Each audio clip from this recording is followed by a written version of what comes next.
The Wampus Cats are back at John McConnell Stadium tonight for the third consecutive week and are rolling after another thrilling win, this time over an out-of-state opponent, knocking off Christian Brothers from Memphis 49-42. Tonight, the focus turns back to conference play as the Catholic High School Rockets come to town. Kickoff is less than 30 minutes away. But first, it's the Conway Regional Health System pregame show, and that's next on Conway Corp.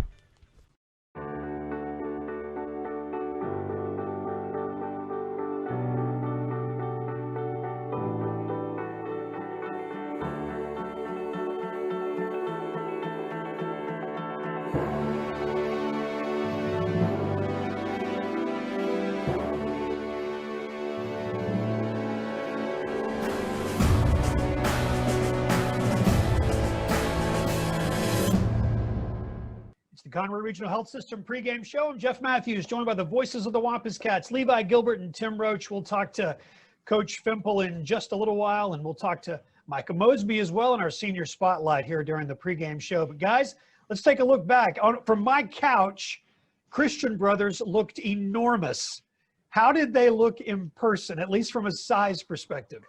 Well, that crystal clear HD that you're seeing on Conway Corp was very accurate because they were huge across the board. I mean, at every position. I know in the pregame before we were actually on air live, Tim and I it seemed like every other second we were like, look how big he is, or their quarterback's huge, or running back's huge. I mean, all across the field it was like that. And it was a really awesome test for this Conway team to see not only how they stack up, you know, in the 7A Central, but how they stack up against talent in other states and across the country, and it was really a great win. We're going to have to stop spotting teams 14 points, though, Tim. The slow starts are killing me, but what we've seen is an absolute resolve. I mean, Levi and I were talking earlier. How did we catch up? Did we actually stop those guys?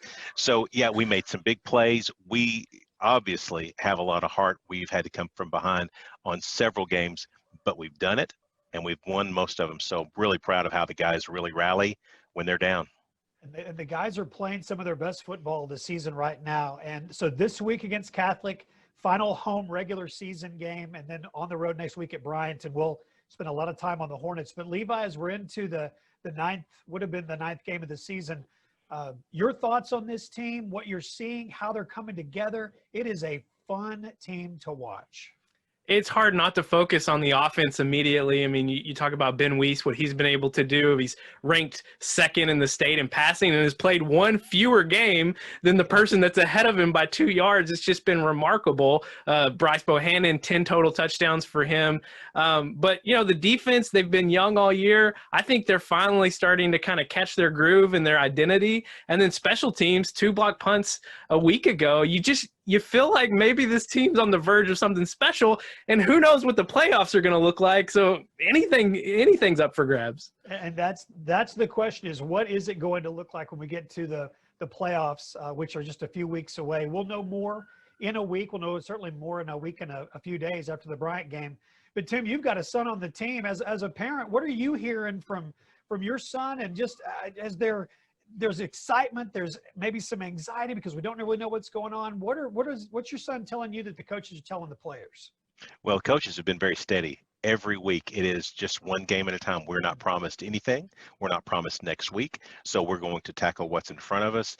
And they've done a really good job. I think the coach has done a great job. And quite frankly, they're all getting excited. I know that Coach Fimple may not like me telling this, but Coach Fimple was uber excited after the Christian Brothers, and I think got a little dance in. So they're really joining up together. They're really feeling the momentum. Hopefully it'll carry over into the playoffs. Hashtag make Fimple dance, I think is what we're going to be going for the rest of the year. Guys, Have a great call. We'll have the kickoff in just a little while from John McConnell Stadium. We'll join you guys in the booth. You don't wake up thinking about internet speed, electricity, reliability. Your mind isn't on advanced treatment facilities or customizable systems. You don't have to think about any of these things because we do. Conway Corp, always on. Welcome to the Conway Regional Health System pregame show. I'm Jeff Matthews, joined by the voices of the Wampus Cats. You got Levi Gilbert and Tim Roach, and also on the screen is the man that leads your Wampus Cats, Coach Keith Fimple. Coach, let's talk about last week. What a win over one of the top-ranked teams out of Tennessee. Congratulations. Great opponent. That's what we want to do with this program. I've expressed it to you guys before. We want to play quality opponents, and some of those times you want to play out of state. You want your kids to experience that, and you can tell them how good they are during the week, and that you better be prepared. But when you visibly see them, that's when you get the wake-up call real quick. So I was real proud of our kids. I thought they, showed great effort. That's one thing about this bunch. They're going to play from the start of the whistle to the end of it. So it's good to see for our kids.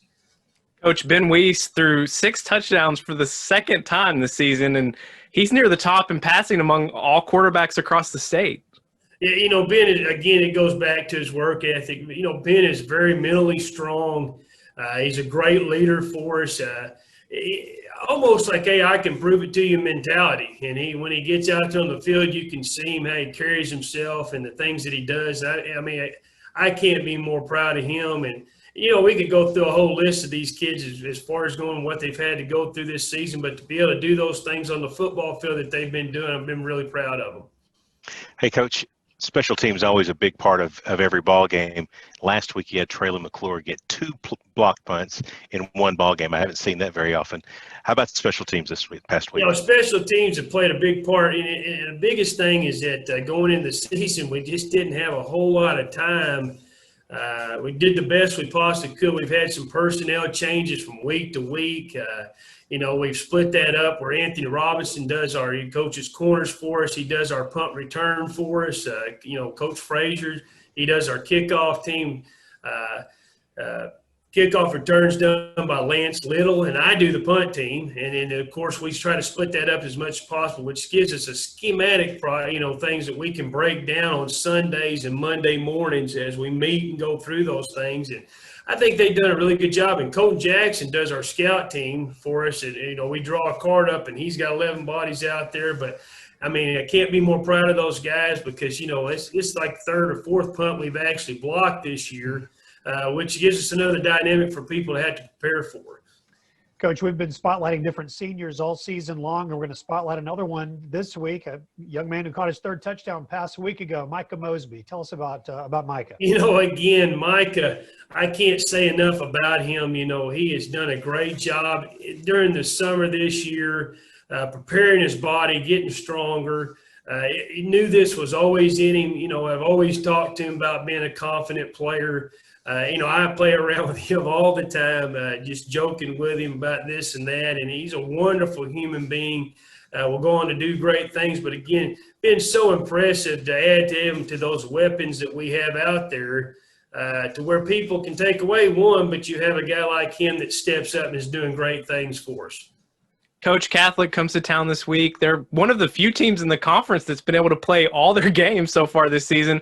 What needs to go well this week for your team to have success against the Rockets? Hats off to John Fogelman and his job as far as, dealing with the directives and the guidelines. And like you said, there's a lot to be said about a guy that just continues to keep playing. We all go through those things that we talk about that are associated with COVID, but, he does a great job with them. I think execution on offense, again, being the tempo, people don't, necessarily see it for what it is as a coach, but we see it as getting in people's legs, trying to keep our tempo going to where in the third quarter, we feel okay. Our guys are in shape because we practice that way every day. Defensively, not giving up the big play and tackling. Again, we got to keep working on those. Again, we're building up depth on that side of the ball. The other night I looked out there and we're playing 5 sophomores on defense, and how good is that? Because that's a rotation thing to where people can play fast all the time, and that's what we're trying to get to. But those two they'll be huge factors for us. You're finally entering the stretch run of the regular season. 2 games left. How's the health of your team right now? We're doing really good. Besides the bangs and the bruises that you get associated with this conference that we're in, and picking up Christian Brothers on top of that, because it was a very physical game, I thought, especially in the trenches as far as that goes. But we're a lot better than we have been in the past. And I think we've changed some things around. We're doing yoga on Wednesdays, which is good, but benefits for our kids. And it's amazing to see them do those things for their hips and the soreness to come out of it. And then again, having Jacob, Walter Connor, and Brooke Means to have, the therapy that they need every morning and every afternoon is wonderful for us. Coach, we'll kick it off in just a little while. We're looking forward to what would have been senior night. We celebrated that back in early September, but thankfully we have gotten to this point of the season where we actually get to play this final home game against Catholic. We're looking forward to it. Appreciate you guys. Go Cats.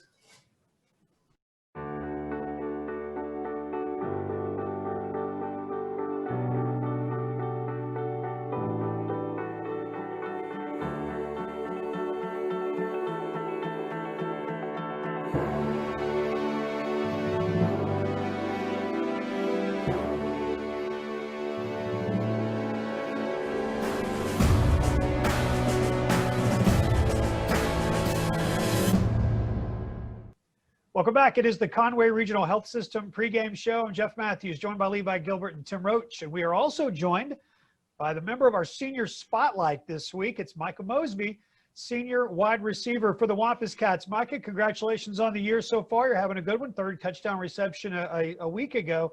We've asked everybody on the offensive side of the ball, what's it been like for the adjustments in Mark Kelly's high-paced offense? You guys are throwing the ball around and having a lot of fun, it looks like. Oh, I'm loving it. Like, we're getting so much done. It's fast. Like, we're throwing points up like crazy. It's been fun. Micah, it seems like every receiver that sees the field for this offense has a different strength that they bring to the table. What do you see as your strengths that you provide on the field? Well, one, tight coverage pass and catching it, and high pointing and stuff like that. We talked about Coach Kelly earlier, and I know you've been with Coach Lampy for a few years now. Yes, sir. So you've had some chances to work with some different coaches. What do you think the coaches have taught you this year that's led to the success that you've seen this year? I'd say mainly, like, one, encouragement and keep going no matter what happens. Even if you're having a bad game, keep on going. It's going to get better. That's the main part I got. So, Micah, that's something that you've learned from a coach. A lot of times athletes learn from each other, and you're getting to line up with one of the best we've ever seen in Bryce Bohannon. Last year, Shane Smith had such a huge year. What are some of the things that maybe in the locker room or on the bus rides or when you guys are just talking, what have you learned from those two guys in particular or other teammates that have made you into a really successful weapon for this Wampus Cat team? I'd say mainly, like, when you're having, like, a hard time with, even if you're arguing with coaches, because sometimes we get into it, and, like, just keep on going and just play like you know how. That's the main part. Mike, it's been such a unique season, and last week it was even more unique. You got to be a part of a little Wampus Cat history, playing against an out-of-state opponent in Christian Brothers, one of the top-ranked teams in the state of Tennessee. What was that experience like, being able to play such a good quality opponent, even during the midst of what would have been a conference game? Oh, it was fun. Like, we had so much fun out there. We were throwing the ball like we know how. Ben's been an awesome quarterback this year. Bryce making plays like usual. Wes making plays. Everyone's making plays. So, Micah, what's your history with football? When did you get started, and who are some of the folks that have influenced you as you've kind of grown through your football career? Oh, I started whenever I was about, like, I want to say first grade, and ever since then, my dad been a big influence. And then I played AAU football with Coach Reggie Swinton. He played in the NFL a little bit, and it's been a fun ride. Yeah, to get to learn from somebody that caught balls in the National Football League, that's some nice experience to get from Reggie Swinton. Well, Mike, it's been fun to watch you this year and the years past, and to just watch this entire team. And I know Coach Fimple talked about it as well. You can't stop all of you. So if they're keyed on Bryce or they're keyed on Jamal or on Manny or West or whatever, they're going to find you at times. And, man, when the ball's getting close to you, you're pulling it in. So keep doing that for us, and we'll keep watching, and we're excited to see how the rest of your senior season plays out. Congratulations on the year. Yes, sir. Thank you.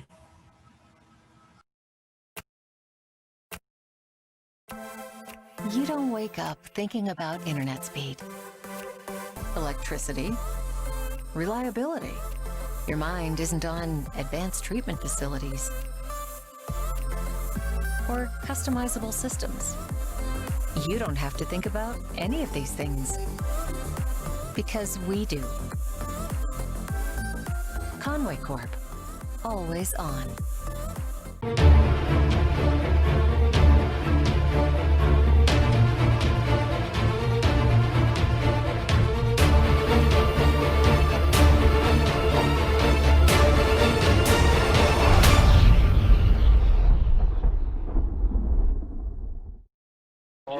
Good evening, everyone, and welcome to John McConnell Stadium. I'm Levi Gilbert alongside Tim Roach, and it's week 9. I can't believe it, but it's true. Here we are, our final home game of the regular season, and your Wampus Cats are set to play host to the Little Rock Catholic Rockets.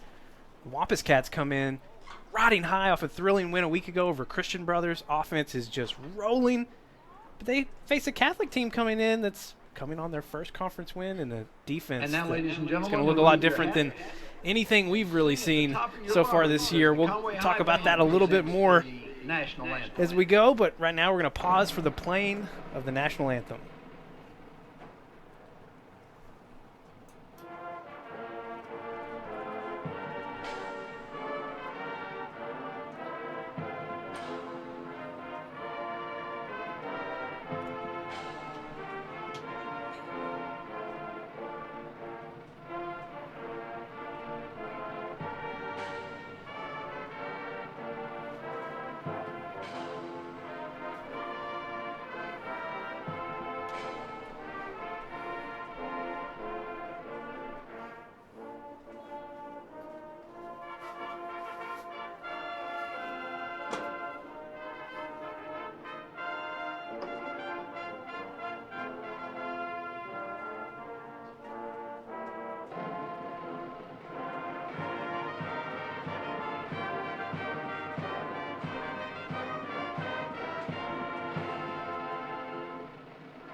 It is a beautiful fall night for football here in Conway. Our third straight week to be at home. And Tim, like I mentioned a second ago, kind of an interesting Catholic team coming in tonight. A defense that's going to throw some different things at you we haven't seen yet. Yeah, for the first time in a long time, we're not facing somebody that's oversizing our guys. We are facing a defensive front that is on the small side. They are across the board small. But what they do is they fool you with a lot of different routes, things that they do with their linebackers, their ends. They run multiple defenses in the weirdest times and the weirdest places. I've talked to some of our coaches, and sometimes they don't even know what the game plan is because it comes in such different views. So they'll run 2 guys down. Who does that? They run 2 guys down, then they'll blitz 5. They run 4 threes. They run 5 twos. They stack their defensive backs on one side. They'll run zone. They'll run man. It's just a weird setup. Yeah, a team coming in with just 3 wins on the year, but coming off their first conference win of the season a week ago against Little Rock Southwest. So a team coming in with some confidence. And now, ladies and gentlemen, meanwhile, you've got Conway 1 week away from Bryant. We're gonna not look ahead too far. I'm not gonna steal Tim's thunder. We'll get to his Tim's 3 things here in just a minute. We're gonna take a 30-second break. We're just minutes away from the Wampus Cats taking on Catholic here on Conway Corp. For nearly 100 years, Conway Regional has provided high-quality, compassionate health care to the communities we serve, and we are honored to be named the 2020 Best Hospital in Arkansas by readers of AY Magazine. Thank you to the thousands of readers who chose Conway Regional as the best hospital. We are bringing you innovative services, new clinics, more specialists, and expanded access to care. We are not just growing, we are growing together. Live in Conway tonight, our 3rd straight home game. I don't know The last time that's happened, I don't think it's happened since I've been back involved with the broadcast since about 2014. But your Wampus Cats just minutes away from taking on the Catholic Rockets, one of those old school rivalries for Conway. It's not been too much of a rivalry here lately, at least for Catholic. But Conway coming in, offense just blistering hot right now. Incredible performances all around, but it really starts up front with Ben Weiss threw 6 touchdown passes a week ago, and he is poised to become the leading passer in the state with a great performance tonight. And that takes us into Tim's 3 things to watch. So Big Ben, he's not very big in height, but boy, he's got all heart, great arm, big athletic skills, over-the-top athletic skills. He's able to do a lot of things, and one of the reasons why he's been so successful is he's been able to throw out of the pocket. He throws unbelievably well on the run. He targets his guys to the boundary very well. He moves in the pocket very well. He makes good decisions in the pocket. He can tuck it and run when he needs to. And then just the other thing is, once you get started throwing touchdowns, once you start really finding your rhythm, game in and game out, he's done it every game. He's been able to find that rhythm, click through it. He's thrown a couple of picks here and there. Everybody does. But boy, it doesn't change his approach to the game at all. The second thing I would say is, if you had to picture what a trap game looks like, this is it. You just got through playing a huge team out of Tennessee. It was really quick. It was late decision to do it. So all of your focus was on that. You got all your focus on Christian Brothers, and you have a big win. You have next week the biggest game of the regular season in Bryant, going to Bryant. The number 1 team more than likely still be the number 1 team next week. Huge game for us. So what do you have in the middle? You have Little Rock Catholic, who is still a 7A Central team. They have shown some spots of brilliance. They have not put it all together yet. They've had a couple of good wins, but they are struggling at spots. And so you think, well, we can get through this game. We'll just get on to Bryant. Wow, that's the definition of a trap game. So we got to avoid that. The last thing I would say is this. Defensively, we've had some good things happen, but mostly we have struggled to keep the offenses from scoring the points that they score. So we are allowing a little bit over 32, 33 points a game. And so we need to see a trend the other direction. These guys can put up some numbers, but they struggle offensively. They've got a very small quarterback. They are not very big on the offensive line. This is a spot where hopefully your defense can get some momentum, get a few things good happening, maybe get a few good 3-and-outs. We haven't seen many of those this year.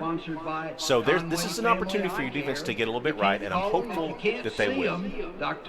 Yeah, you talked about this is the perfect scenario for a trap game, and I think in our pregame meetings this week, I think the line I told you was, our offense is so good, I just don't know if we can get in a trap game at this point. I mean, maybe if we have an off night offensively, it could happen. But, boy, oh, boy, the way this offense has been playing, 3 straight games with over 40 points and almost 50 points in 2 of them. And we're not playing. It's not like we're not playing anybody. We're playing really good team. The Christian Brothers are a fantastic team. Cabot, Fort Smith Northside, these are stellar teams that really hold their offensive counterparts to not huge numbers. I can tell you, Christian Brothers, they're not used to seeing people score like that. So, yes, we're clicking, but here's the thing.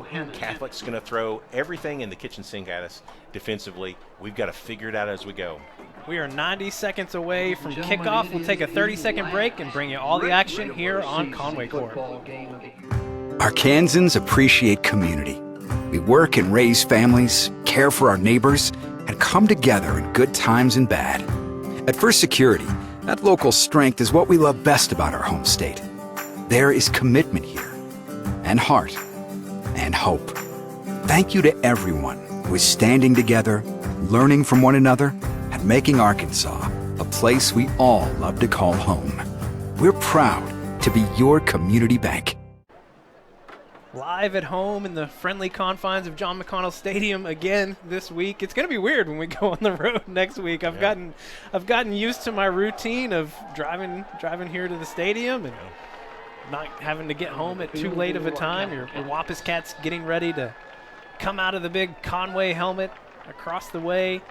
A lot of extra players on the roster tonight. We've had some limited rosters throughout the season. Some of that because of COVID, protocols and all that. But tonight, last home game of the season, we might hopefully get a chance to call some names we haven't had a chance to do. Well, that's the hope. I mean, if everything goes well, if we play like Conway plays, and Catholic plays like they play, we should be able to get some folks to see the field later in the game. That's the hope. Here come your Wampus Cats riding high off of that win a week ago over the Purple Wave Christian Brothers, the out-of-state opponent from Memphis, Tennessee.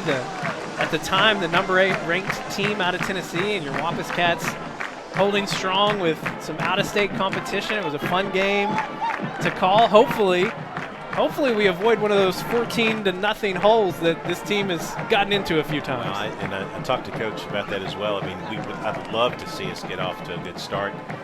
This is a good time to do it. I mean, again, the Christian River, as you talked about it, it was a fun game to be a part of. There was no conference impact to it at all. But I can tell you, in talking to the coaches and some of the players, they wanted to win that game desperately because it was a big team out of Tennessee, and we wanted to show what we were. This is another good opportunity to flex some muscles and see what's going on with our team. Wampus Cats will receive the opening kickoff tonight. Kicking away for the Rockets, Jed Straisel. Jed Straisel is in kicking position for Little Rock Catholic. Handles the kickoff duties. Manny Smith deep for the Wampus Cats. Manny Smith and Bryce Bohannon deep. Line drive kick to start things off. Bryce is going to pick it up right around the 1-yard line.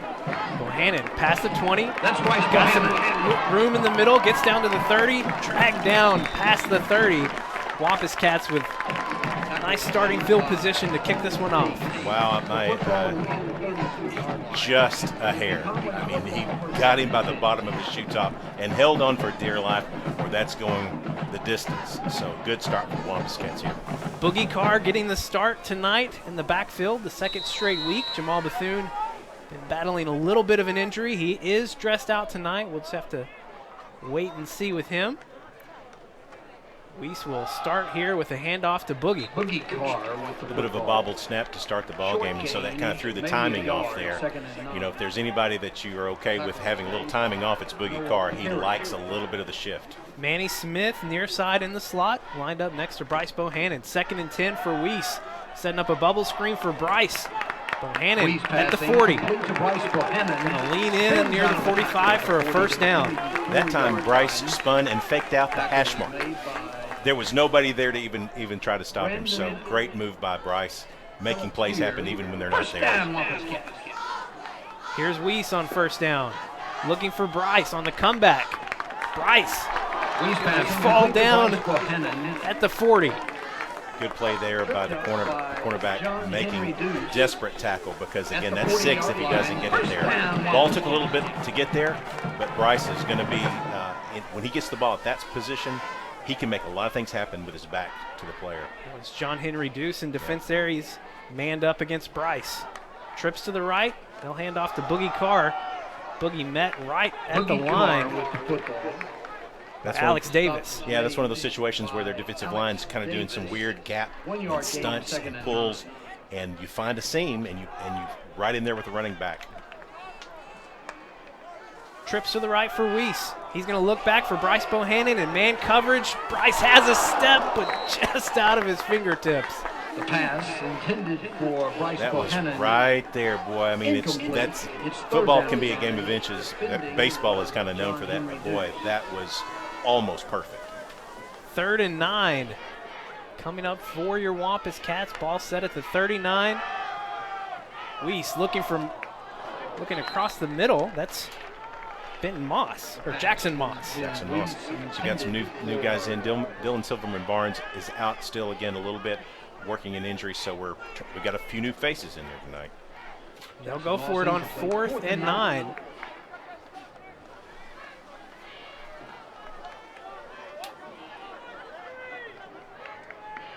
The Catholic side of the field, Ben Weiss looking for Micah Mosby, the sure-handed senior, hauling in catch for a first down. That's such a great route for Michael Mosby. Has made several plays this year on that exact route.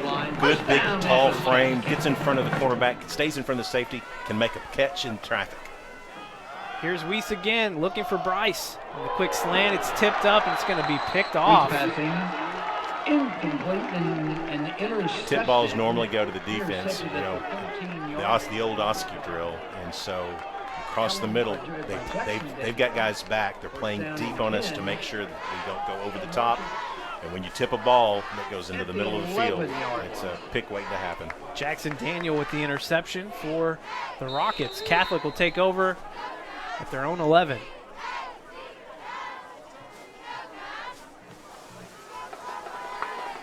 Hand off to Biseglia. Trying to find some room on that left side. It's going to be met near the line of scrimmage. Really patient by our defensive line there. Everybody sliding with the play, filling in the gaps. Biseglia really had no place to go. He was trying to find a spot and couldn't really do it. That's what you want to see by a defensive line. You want to make sure that you're getting it, especially if a play's going to the boundary, to line all the way out. 2nd and 9. Set up a little screen pass out to Kennedy Washington. He'll be stopped for a short gain. Good play by Ashton there.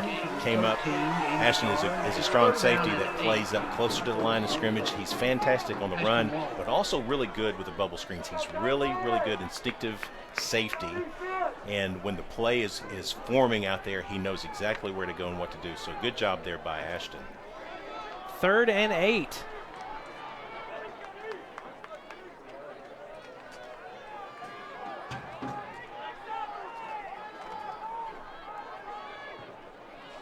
Bowman looking to his left, putting the ball up in double coverage, and it is going to be incomplete. Yeah, Stevens played the role of defensive back there. Traylon McClure had absolute coverage and actually broke on the ball and was looking to try to make the pick, and Catholic became the defensive team there. Bryce Bohannon's going to line up right around midfield to receive this punt.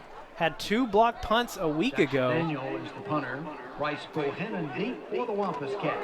Catholic almost getting this one blocked. Traylon McClure doing his thing. Ball lands still in Catholic on the Catholic side of the field. Conway's going to take over around the 35. So we didn't block the punt, but you forced him into a bad kick and had to try to do everything he could to get it off. And again, it was Traylon McClure. Really speedy off of the edge. You've got to think that Catholic watched that game film last week. If I was a punter and I saw 17 anywhere, I'd be a little concerned. I think he unloaded that kick really quickly just to make sure it didn't happen.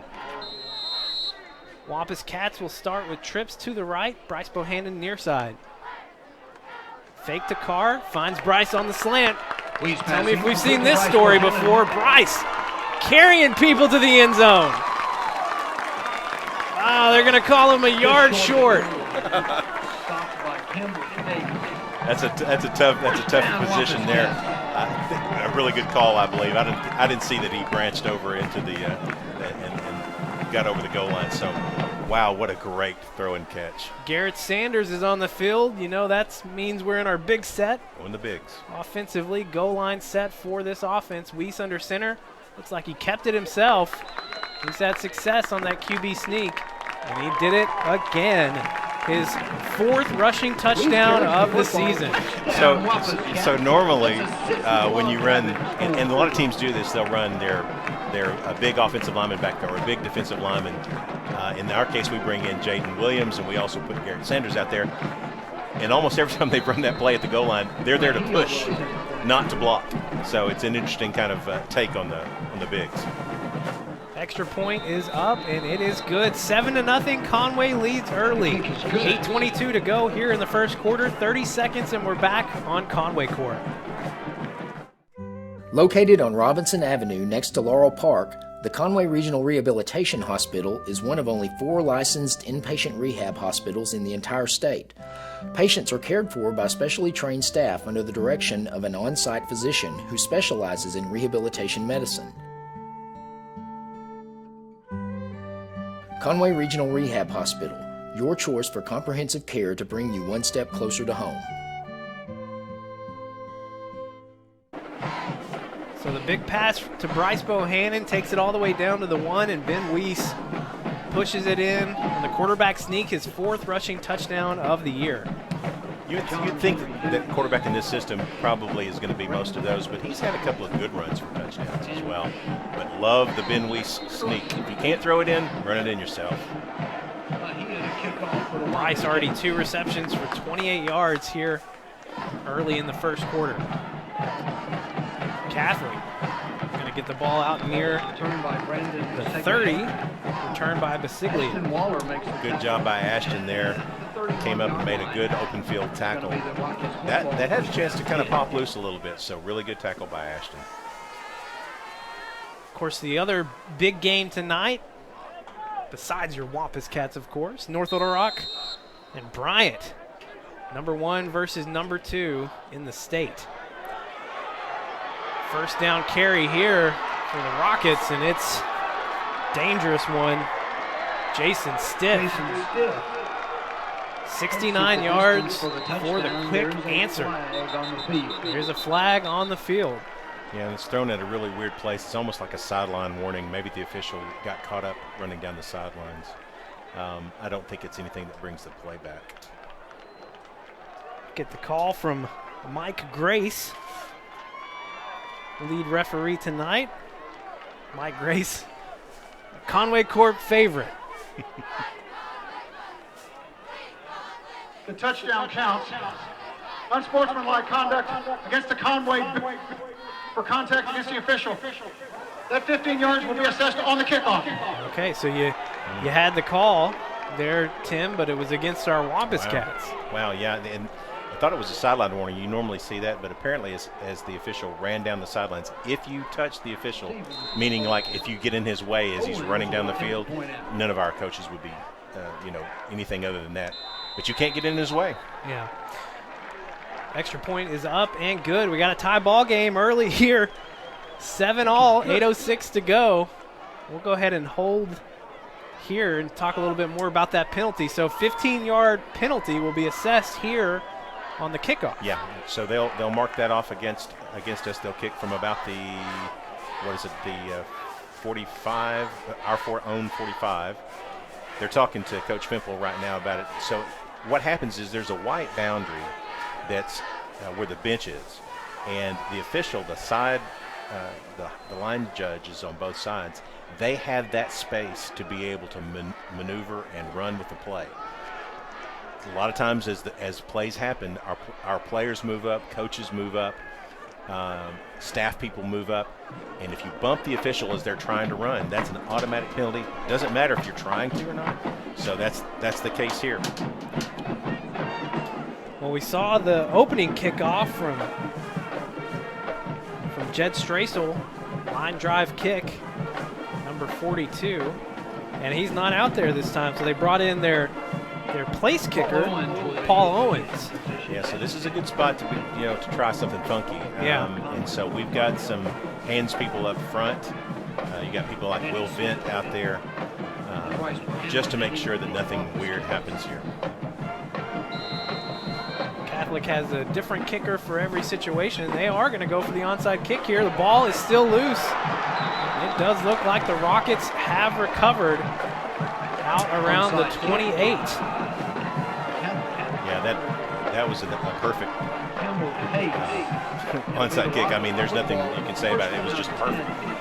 It's what you want to have it do. It's got a bounce, a crazy bounce to it. It hits our guy right in the wrong spot, bounds away from him, and they take over. It's going to be a short field for the Rockets after the long touchdown run. And they'll give it right back to Stiff. Or no, they handed it off to Basiglia this time. Yeah, better job there of closing up the middle of the field. You got a defense now that's probably a little bit angry, a little bit on edge. So you got to make sure we're playing discipline here. 2nd and 8, trips to the right for Bowman. He's going to look left. Toss up ball. Troy Wiseman in defense. Great job there by the junior. Yeah, he's man for man, and Troy is not the biggest corner in the world, and so when you got a guy that's bigger than you, which is almost always the occasion for him, he did a great job of timing his jump and creating or getting rid of the space that was there. So good job by Troy.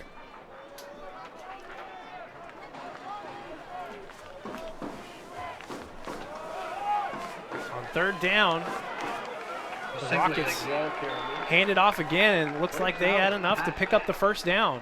It's going to be close. Inside the 20 at the 19.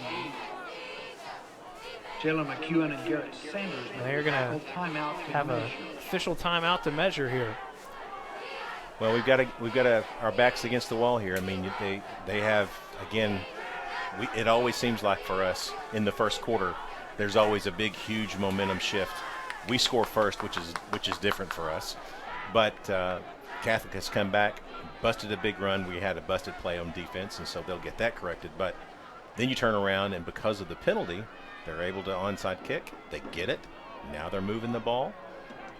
It's we've got to get a stop. I mean, 4th and inches is very doable at the high school level. It gets a little bit harder sometimes in the NFL and college, but you kind of expect them to get this here, and we've got to figure out a way to keep them from getting any further than this. Yeah, 4th and inches coming up for Catholic, a team that 3-8, or no, not 3-8, 3-5. One of the few teams in the conference that has played all 8 of their games as scheduled. They're 1-4 in 7A Central play. That one win coming last week against Southwest. First down. So you got a team coming in with nothing to lose, and 4th down and a yard. And everybody makes the playoffs this year. I mean, if this was a year that they may maybe be out of the mix, they're still going to the playoffs because everybody does, or at least has the opportunity to. 2 backs in the backfield with Bowman. They'll hand off, and he was hit behind the line, but able to bounce and dive for a first down. Floyd makes the tackle. First down and 10. Vern Floyd in on the tackle. Yeah, had a chance there to come up with a big stop. Yeah, that actually, when you hit a guy behind the line of scrimmage on a play that's designed just to get a couple, that's doing something, but just couldn't get the stop. They'll hand off again. And that right in the middle.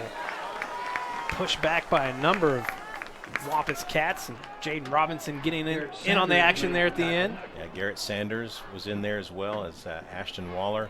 So you have guys coming up from the linebacker spot as well as the safety spot to fill in some of the gaps. Good gang tackling there by the Wampus Cats. 2nd and 10. 2 receivers to each side for Bowman. He's going to look quickly to his left. He's found a receiver. Number 10, Anthony Stevens. Yeah, you'd like to see them not get it that much on 3rd down or going into 3rd down. 3rd down and they're a little bit closer to being ahead of the sticks here. So 3rd and 4 from the 11, there's a lot of options here. Come back with the same set. Stevens is going to move over to the right side. He trips to the right for Bowman. 3rd and 4, he's gonna be sacked. Jalen McEwen, wow. And that is gonna be a personal foul. You had him there. I get it's an emotional game, and I hate it for him because he made such a great play to make the tackle. There's a flag on the play. But this is a spot where you've got to control your emotions. You've got him wrapped up. Just go ahead and just make the tackle. You don't have to throw him to the ground like that. He'll learn from that, but tough spot. Yeah, student section not happy about the call, but it is the right call. You can't pick him up, and this isn't wrestling, professional wrestling here. So that's just a case where you've got it, and you've made a big play for your defense. And I get that the emotion runs through. You've got to be able to be more disciplined than that. We talked a little bit about that before the game. You've got to be disciplined in all cases. Personal foul. Unnecessary roughness against number 91 on the defense. That penalty is half the distance to the goal from the previous spot. Still 3rd down. Yeah, the tough thing about that is it's from the previous spot. It's not a spot foul.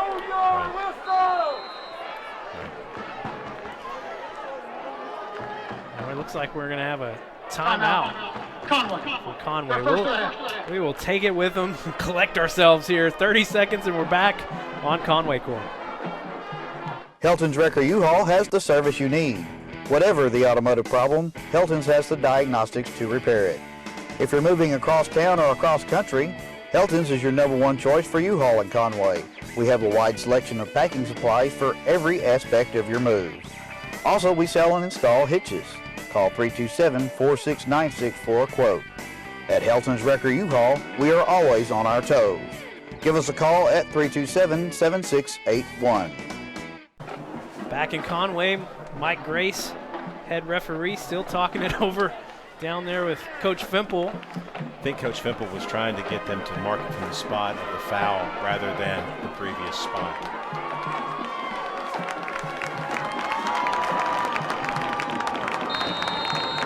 We have it on the field. Still marked as 3rd and 6.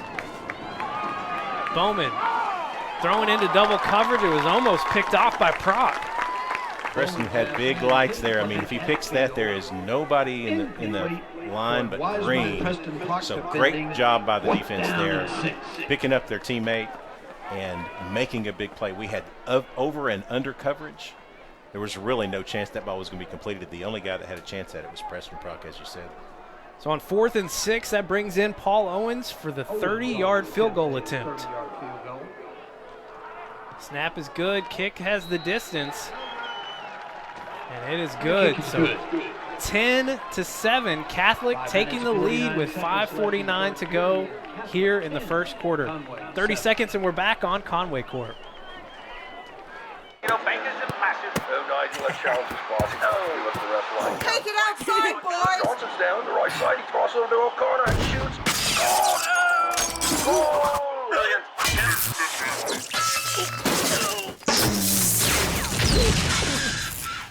You didn't plan on a disaster, but you have a choice on who restores it. Choose the best. Tell your insurance provider you choose All Clean USA.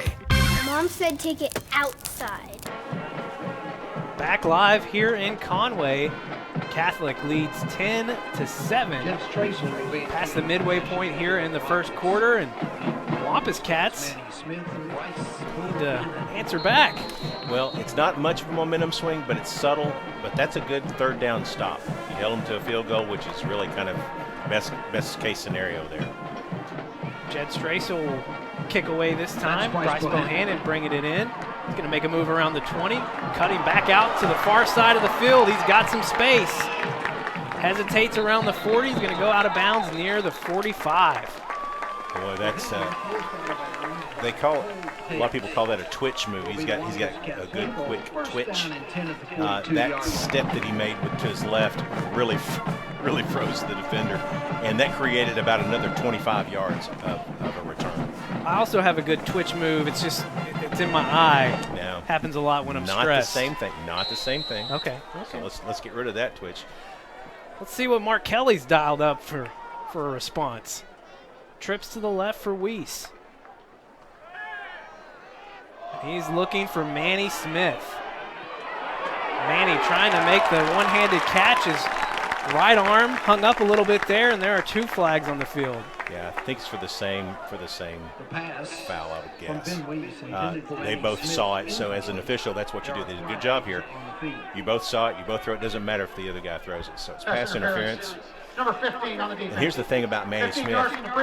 That's a nightmare for these guys. He's not tall, but he's so fast and so quick. Any kind of movement behind you, and he's gone. So you have to grab, you have to hold. You got Jamal Bethune back in the backfield too, which is I was going to say I was hoping that was either Jamal or Bryce, but Jamal is in the backfield. That's good to see. So Jamal Bethune sitting out a week ago.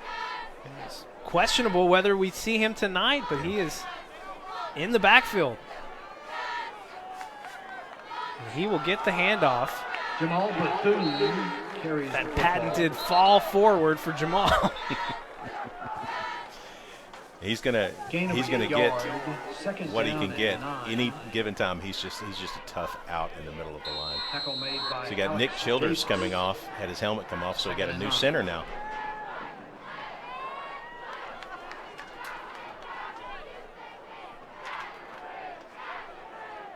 I didn't see the number. It's Colin Hicks. Colin Hicks is listed as his backup, so Yeah, we're assuming. That's Colin Hicks. 2nd and 9, trips to the left for Weiss. And he's looking to that left side. Bryce Bohannon passed just a little bit behind him. Weiss passing, intended Yeah, for Bryce Bohannon. and that's a tough thread right there. Incomplete. You're in traffic. Third down and It's 9. into a spot. Bryce has to know exactly where to stop as Ben's trying to spot it up. It's a timing route as well because the defense is going to close in on the zone. Just a little bit of disconnect there. Look at this speed on the left side. Bryce Bohannon, Manny Smith, and Wes Boudreaux all lining up. The play going to the other side of the field, and really nothing going over there. Weiss passing. So that was a weird play there. You had all of the action on the left side, but you threw to the right side. This is going to be an interesting decision here. 4th and 9, kind of a similar spot on the field as their first drive when they went on 4th down. And they found Micah Mosby that time.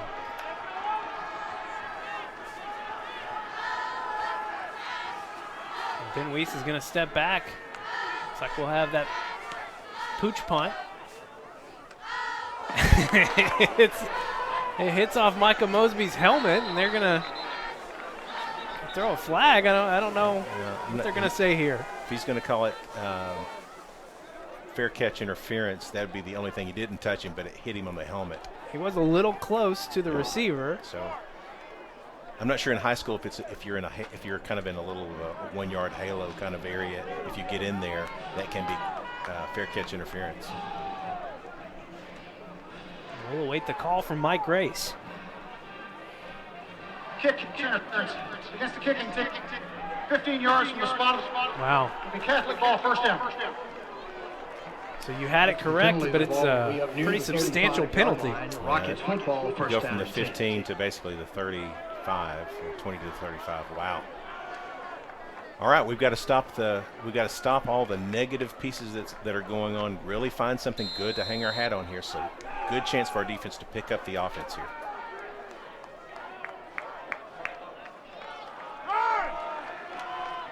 Catholic will start the run. Ball is on the ground, and it is picked up by Ashton Waller. There you go. Defense picking up the offense. That's exactly what we needed right after that play. Great job. Coming back, calling it in. 25-yard touchdown reception for Bryce Bohannon, his 11th receiving touchdown of the season. What a great catch by Point is up and good. 14-10. Wampus Cats back on top. 4:23 to play. 14-10. Conway regains the lead, and we're still only in the first quarter. I'm getting used to these long quarters now with this offense, the way it goes. Catholic's going to be starting a little bit behind where they've been starting the other two drives. Guess I'll give you one guess, but I'm not going to let you guess. Ashton Waller. Wow, I mean, just really sized him up in the open field, tried to get the guy to commit, and as soon as he did, it was a face-up tackle, form tackle. Great job by Ashton Waller there on the kickoff. Ball spotted at the 18. They'll hand off to Basiglia. Find some room on that right side, and in comes Ashton Waller. Boy, you know, and it's a little bit like running the football. I'm an old defensive guy. You start making tackles, and you start making some plays, and you get in a rhythm just like an offensive guy can get, and you start seeing the play happen a little bit better. It's really kind of in a zone defensively, and Ashton's kind of in that right now. He's making all the right moves, making all the big plays. Doesn't mean something bad might happen at some point in time, but boy, he's flying to the ball right now. 2nd and 8 for the Rockets. Bowman's going to roll out to his left. He's got a receiver out near the 30. Upended for the first down. That's just a good route by the receiver there. And Bowman put it on him. I watched him in pregame. He throws a really good ball. He's undersized as a quarterback, but he made a good throw there. There's really not much we could do with that route. Catch made by O'Shea for the first down. We'll hand off here on first down. Nothing going. Short gain. To the right.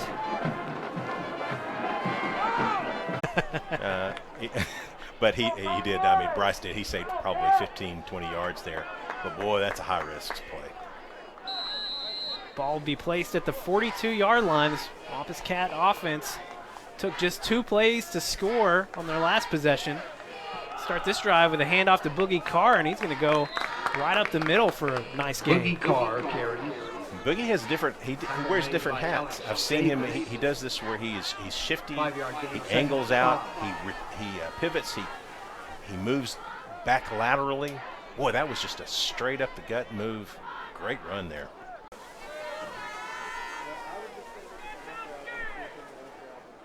Empty backfield for Weiss as Carr goes out to the left side. Weiss rolling out to his right. He's got some space. He's just going to go out of bounds, and it's pushed near the sideline. Weiss attempting to pass. Yeah, he made the play inside the boundary. Good call by the officials, really, there.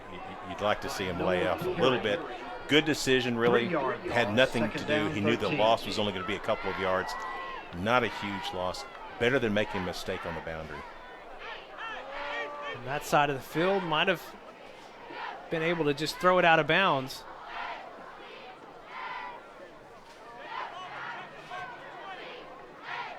Conway will move trips to the left. Weiss looking for Bryce Bohannon wide open. 50 yards for the senior. In the bow.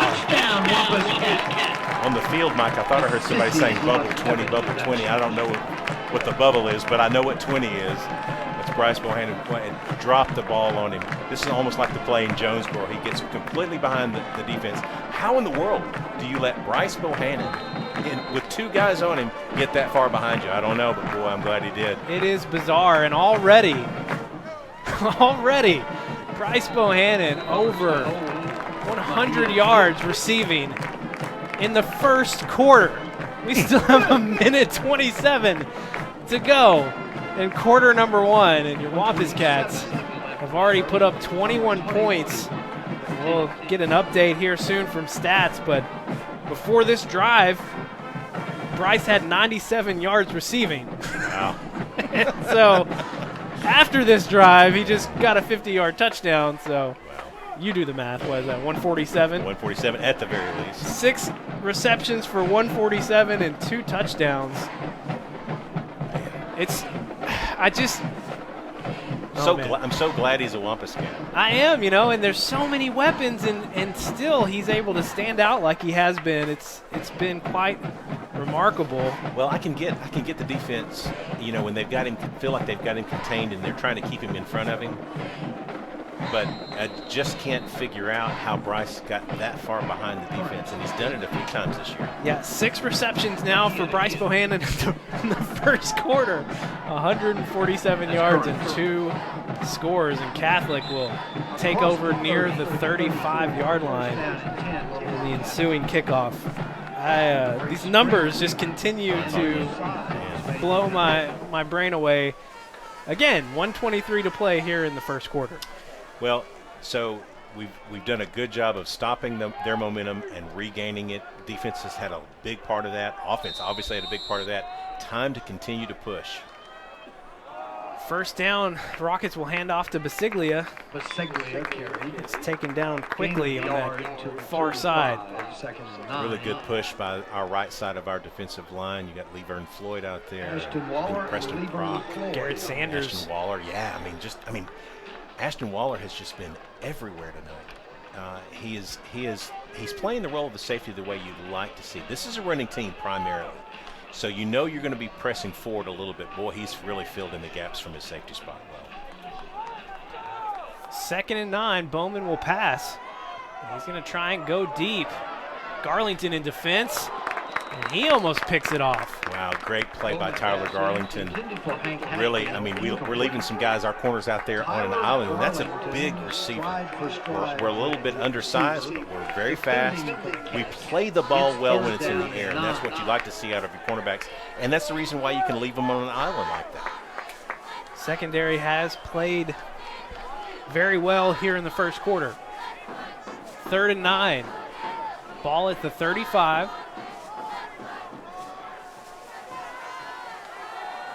Bowman's looking to his left again under pressure. He's going to have to step up. He's going to loft one up. Traylon McClure. And the secondary. Late flag coming in. McClure looked like clean defense from this angle. I don't know if maybe the official saw something on his side of the field. It was the far side judge that threw the flag. Get the call here from Mike Grace, wearing that hat down a little tighter tonight. Number 3 on the defense. 15 yards. So it wasn't on McClure. They were calling the pass interference on Garlington. Yeah, I'm not sure. I have to see the replay on that. We don't have that replay, but that's a tough break. I thought a good no call by the one official. The backside didn't see it the same way. That's a tough break. Well, and 3rd and 9. And it wasn't on McClure, so it must have been something we couldn't see from that angle. Jalen McEwen getting a stop at the line of scrimmage again. Good job rising up by the defensive line, making a good stop there behind the line of scrimmage. Again, I think our defensive line is really playing, they're not playing angry, but boy, they're playing aggressive. Really good to see the push that they're getting at the line of scrimmage. See big number 73 down there, Jaden Williams, starting left tackle. Also playing some defensive end, certain situations. 2nd and long, bring him in to rush, and he gets a hand on Bowman, forcing the quick pass. That's hard to throw around or over, I can tell you. That's going to do it for the first quarter. 21-10, Conway leads. 30-second break, and we're back on Conway Corp. You're watching Conway Corp, Channel 5 and 585. Conway's source for local community programming. Here you'll find the Wampus Cats, Conway City Council, here and there featuring local events. Burn and breathe that will get your heart rate up and down. Find new adventures on a wave for a day or grab your sketch pad and draw with Mr. Foy's easel. Plus, learn more about Conway Corp's store. We're creating original programming with Conway in mind on Conway Corp, Channel 5 and 585. At Conway Corp, we believe in providing the very best services for you and your family. That's why Conway Corp offers a home security and automation service. With it, you get the reliability and peace of mind of a home security system backed by a local team you know and trust. Learn more at conwaycorp.com. In the second quarter, Bryant 6. Heading into the second quarter. 0-0. Just heard a score over the PA. Thank you, Andy. Going into the second quarter between Bryant and North Little Rock. Bryant leading 6-0. I had seen that Bryant had scored earlier in the first quarter and missed the PAT. So. Wow. Is that at North Little Rock or at Bryant? I'll check on that. It's a big game, the number 1 game in the state tonight. It's at North Little Rock. Yeah, so they're in the second quarter there. North Little Rock trailing 6-0. We'll keep a close eye on that as we go. Bowman under pressure, and he's going to get taken down by Prock. Prock with the sack. So Prock was a part of the push to get him to roll out of the pocket, but he's fast enough. I mean, that's a great athlete right there, just making a great play. Bowman was going to get away, but Prock is fast enough, couldn't get it. 4th and 17 after a tough defensive penalty. What a great play by our defense. Daniel is the punter. Jackson Daniel in for his Bryce Bohannon. 2nd or 3rd punt tonight. Low snap. Conway wasn't bringing the pressure.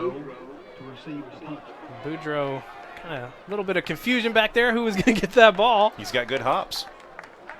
Yeah, that could have been real dangerous if that had hit his feet and kept on going. Well, rolls dead is the 10-yard. It's going to be spotted down at the 10. So one of the few times we don't have the punt rush on and they roll a low snap out there. That would have been a good spot for it, but you can't predict that, obviously. So we've got our backs against the wall here at the 10-yard line. Just 90 yards to go. Nice long field for this Conway offense. Is that Jamal Bethune back in the backfield again? Looks like it. Weiss going deep, and he's going to be a little too far, and Boudreaux falling. For West Boudreaux. Little tussle there with the defensive back, but ball was well overthrown at that point, but you rarely see Ben double clutch. Looked like he wanted to try to make the throw earlier and couldn't do it. It was odd. It did feel weird seeing him do that. You're right. He doesn't do that very often. Handoff here on second down, and Jamal Bethune got a nice hole up the middle. First down, 15-yard gain. What a great sight to see for a Wampus Cat fan is Jamal Bethune gashing a defense up the middle. Made one quick step at the line of scrimmage, found the seam, and popped it for 15 yards. Great play by Jamal Bethune there. First down for your Wampus Cats. Luis going to find Boudreaux out on the left side. Short gain. Yeah, tough catch by West. No, it's Manny Smith. Yeah, it's a tough catch by Manny. That was a little bit behind him, and the defender was right there, and he basically caught it on top of the defender. So good job by Manny there. It is fun seeing Manny Smith lined out at receiver. I'll hand off to Bethune over on the right side. Short gain of 2. All right, we're in 3rd and 3 or thereabouts. That's not too bad of a position to be. We've got a lot of weapons. We've got a lot of things we can do. Jet sweeps, small bubble screens, handoff to our running back. Just a lot of stuff here. Set up a quick pass out in the flats to Boogie Carr, but Catholic reading that one. Boogie Carr with the football. He may have got back to the line. Yeah, maybe. That's a tough play because you've got, anytime you've got that short to go, you'd like to see a play that's moving the ball forward rather than behind the line of scrimmage. That was just a little bit too far back. So Conway in a Catholic-looking formation here with two backs in the backfield. They'll switch to that short punt formation. And Luis going to punt it over their heads. Going to go all the way down inside the 20. What a great punt by Ben Weiss. Ben Weiss, the punter. Wow. Filling up the stat sheets. Great punt. Well, you've talked about it a little bit throughout the season is from what you're seeing on the JV level, that's all they do. Yeah. There's really no punt team in the JV games, and that was something that Mark Kelly did at Searcy. That's right. Yeah, watching, especially when you watch that state championship game, the biggest game of the year, they did it almost exclusively. So might be getting a glimpse of what the future of punts may look like for the Wampus Cats. Nice, strong defense there at the line. Jaden Williams going in for a tackle. I mean, our defense has had a different kind of feel and look ever since that really long busted touchdown run. Really active, high energy by everybody on the defense, not just the defensive line. Correction, that was Jaden Robinson. I've had that problem all year. Jaden Robinson and Jaden Williams. I keep getting them mixed up. And that's going to be picked off by Waller, his 5th interception of the year. Flag on play. Flag on the other side of the field. Looks O'Shea intercepted by Ashton Waller. Kind of near the line of scrimmage. Football first down and 10 at the 18-yard line. Number 70 on the offense. The penalty is declined. That penalty will be declined, and Wampus Cat football inside the 20-yard line. So we're only 3 minutes in to the second quarter, and Ashton Waller has a fumble recovery, a pick, and numerous tackles and big plays. What a great half for Ashton Waller. Man, what a play.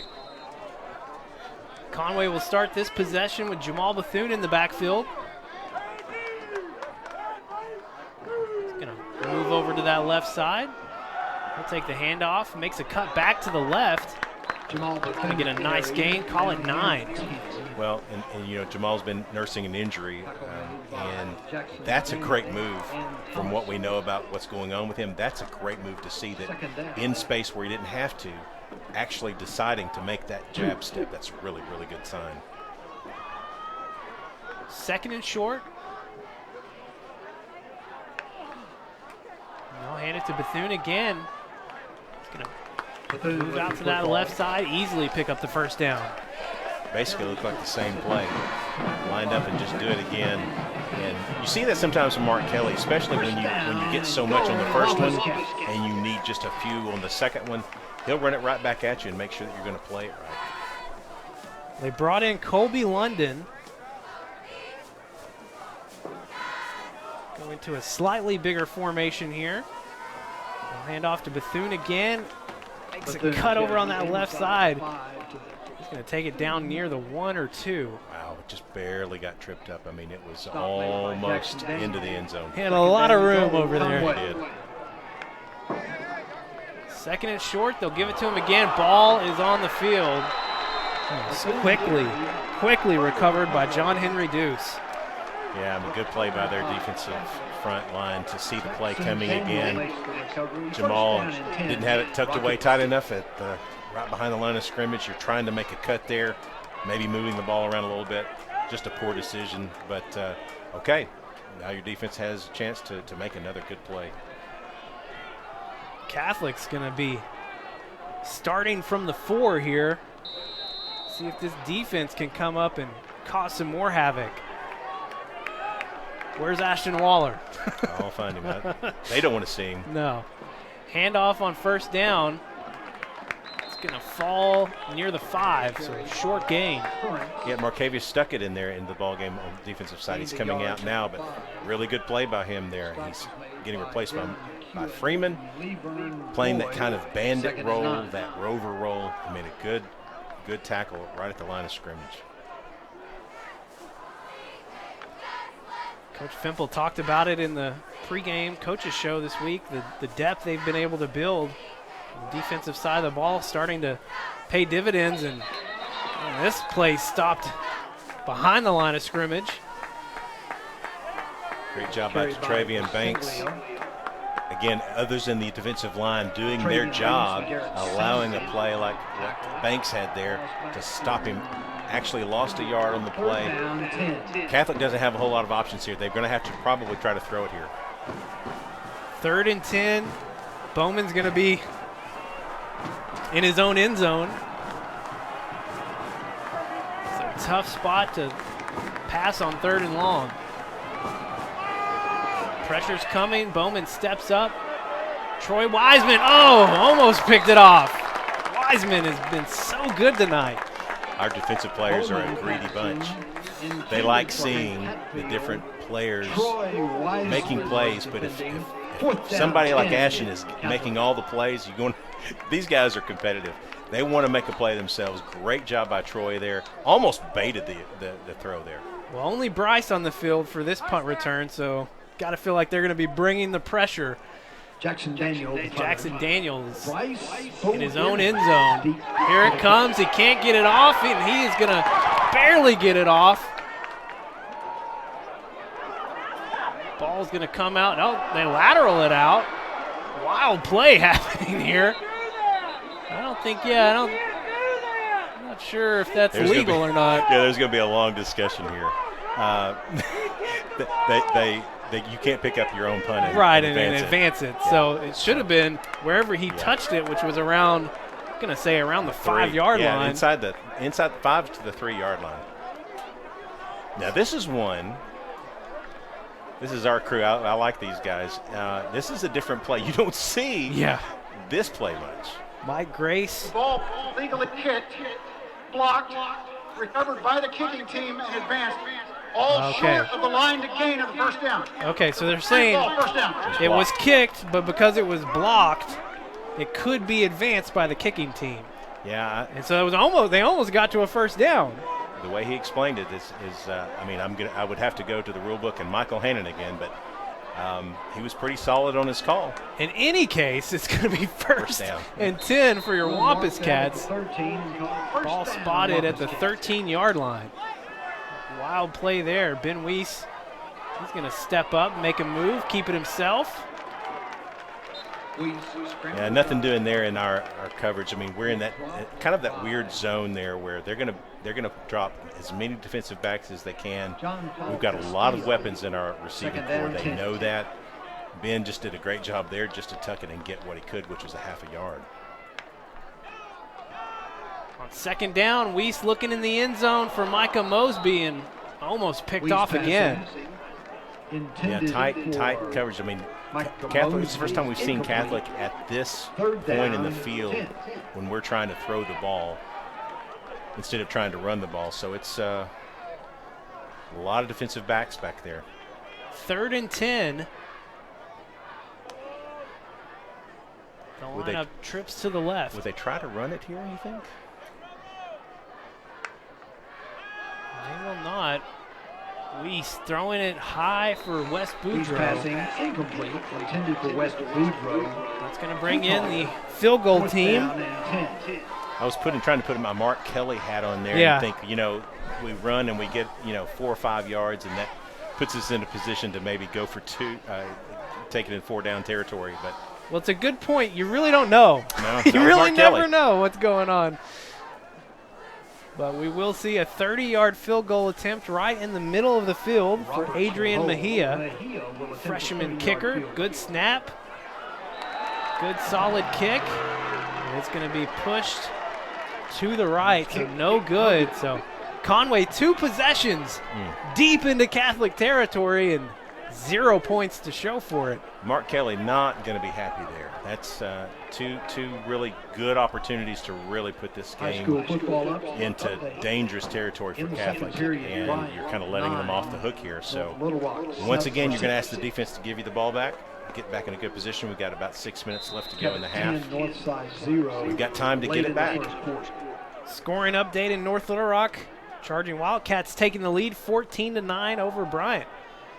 Back here in Conway, Bowman throwing one up. It's almost picked off by Traylon McClure. You just feel like every time that ball goes up, these defensive backs are going to have an opportunity. Well, it tipped off of Traylon's hands almost into Ashton Waller's hands. So, I wouldn't be surprised if one of the other backs comes down and knocks it out of Waller's hands. Said, no, you've had your share. Not tonight, Ashton. You've had it. Good play by our defense there. 2nd and 10. They'll hand off to Basiglia. He was met right at the line by Garrett Sanders. The defensive line's getting a real good push. And, I just noticed something. I haven't seen Stiff as much since the touchdown run, so I'm not sure if there's something going on there or not. But it's been mostly Basiglia in the backfield. Yeah, other than that big touchdown run back in the first quarter, Catholic not having a ton of success moving the ball. Bowman looking over the middle of the field, and it's picked off by Traylon McClure. Traylon taking it to the house. Tipped by Ashton Waller, and Traylon McClure finishes it off. Super job by our defensive backfield. Defensive line made their push. Got Bowman uncomfortable. Had to make a throw in traffic. Ball gets tipped a couple of times, and then McClure comes up with it. At that point, there's nobody in the boundary to make the play, and McClure does a great job after the catch. He's an offensive guy by trade, by the way. He did all of his early years as an offensive player. Super job by Traylon McClure. So with 4:56 left here in the first half, the defense taking care of business, putting some points on the board. Kick is up and good. 28-10, your Wampus Cats on top. 30-second break, and we're back on Conway Corp. Community is everywhere. Banking where you are, when you need it. On any device. At home. And wherever you play. We're committed to offering excellent service, competitive rates, and convenience in each of our 27 locations and beyond. Visit our website and discover how we can help your community at First Community Bank, where community is everything. Got some happy Conway fans, happy because your Wampus Cats are on top, but also happy to hear that North Little Rock is on top of Bryant 14-9 in the second quarter. We're keeping our eyes on that score. Of course, your Wampus Cats taking on Bryant next week, and still opportunities for movement in those top 3 positions between your Wampus Cats, North Little Rock, and Bryant. Siglia catches it near the 20, going to take it out past the 30. Good starting field position coming up for Catholic. Rome Fields down there again on the tackle. Great job there, Mason Jett. Michael Hardaway, all good spot there. Boy, and those sky kicks, it can disrupt. That's one of the things that you're trying to do is disrupt it. But at the same time, he gets a really quick head of steam up, and he could split the gap very quickly. So good job by our special teams. And I think we're going to see Sam Sanders come in after 2 interceptions from Bowman. The sophomore Sanders is in the backfield. He's a threat to run the ball as much as he is to throw it. He's a really good athlete. Bowman came in to tonight's action with 2 interceptions, and he threw 2 interceptions here in the first half. Basiglia, the ball carrier. First down, they'll hand off to Basiglia for a nice Laverne gain. Floyd Made contact at the line of 6-yard scrimmage, gain, second and and 4. Laverne Floyd kind of cleaned it up there, but that's a little bit too much on first down.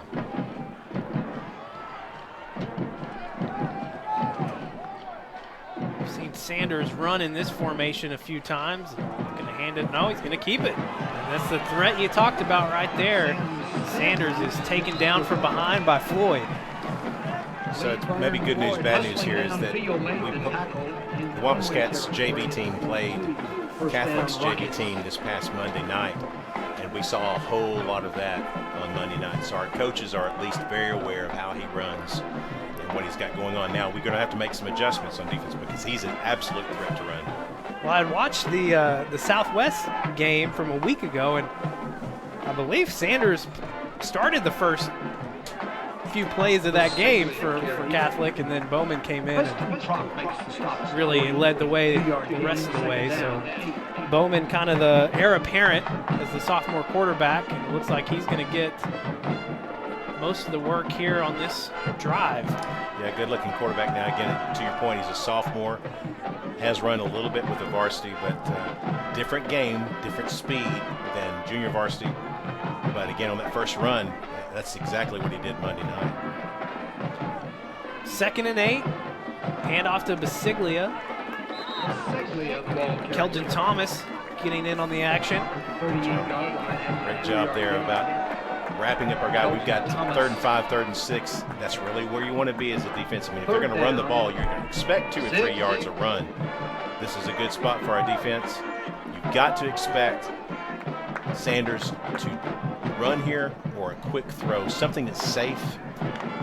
Young quarterback, you don't want to start throwing the ball deep down the field, I would imagine. Catholic making some movement on the offensive line as well. too many people in the huddle. They had about 12 guys in. Substitution infraction. Broke the huddle with 12 against the offense. So you had Basiglia out there as well as number 27 in the backfield, and at that point, it's a problem. So good call by our officials. So much of football on Friday nights, there's so much communication having to happen on the field at all times. It's easy to cross wires sometimes. Push it back, 3rd and 11. Sanders rolling out to his right. Garlington almost picking it off, tips it up in the air, and it's hauled in by number 5, Brown. Wow. I mean, that's just such an unfortunate break. Everything going the right way for the Wampus Cats there. And normally the tip balls go to the defense, but there was really nobody there. But the ball was so underthrown that the only person back there was the wide receiver. So tough break for the Wampus Cats. Really good play by Tyler. Sets up 1st and 10 all the way down to the 18. Sanders staying in on this drive. Hand off to Basiglia, right up the middle. Jaden Robinson meeting him at the line. Great job. When you see the running back just can't even get to the ground, they've stood him up at the line of scrimmage. There's really no place to go. If they're leaning forward, you see a lot of times they'll get 2-3 more yards. They stood him straight up, no place to go. 2nd and 10. Hand off again. A little bit of action on that left side. This handoff to Jack Currents. So they're into their 3rd string running back at this point. So it leads me to believe that something's going on with Stith. But really good job by the defense there. Strung out the play. He tried to pop it really quickly and just was not able to go anywhere. Yeah, I'm looking on that sideline for number 1. Stith had the big touchdown run in the first quarter. Have not spotted him. 3rd and 9 coming up for Sanders. We're close to a minute to play here in the first half. Traylon McClure almost picking it off again. Great job by Traylon. The ball was a little bit behind him. That's one of those occasions where the sophomore quarterback actually really gunned it out there, but it was too far behind his receiver, and Traylon was the only guy with a chance. 4th and long. You've got about a minute to go in the first half. They don't want to give the ball back to the Wampus Cats even with a minute. And you're not going to catch up with just 3. So they will keep the sophomore quarterback on the field. 4th and 9.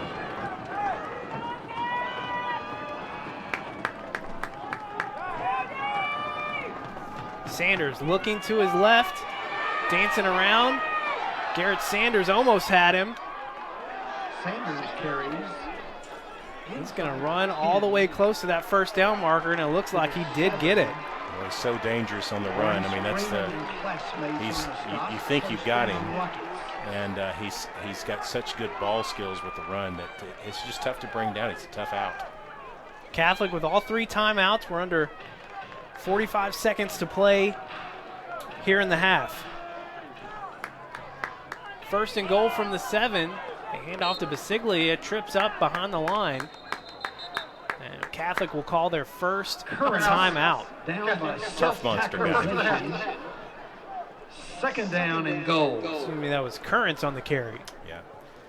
Tried to make a cut and just stumbled on the turf, and we'll take that break. But defense, what's tough about this is defense made a great stop, you thought, with Tyler Garlington. They get the pop-up, and it's a fortunate break for them. And then you've got them 4th and long, and their quarterback, the backup quarterback, comes in, great legs, and is hit with about 5 yards to go and carries them forward for about 7 more. So we're in a bend, don't break kind of mode here. We know we got to hold them to at least 3 here. 33 seconds to play here in the half. Conway leads 28-10. 2nd and 8. 2nd and goal from the 8-yard line. Definitely have to keep your eyes on Sanders here, trying to make something get him a little bit closer. Catholic will have trips tight to the left for Sanders.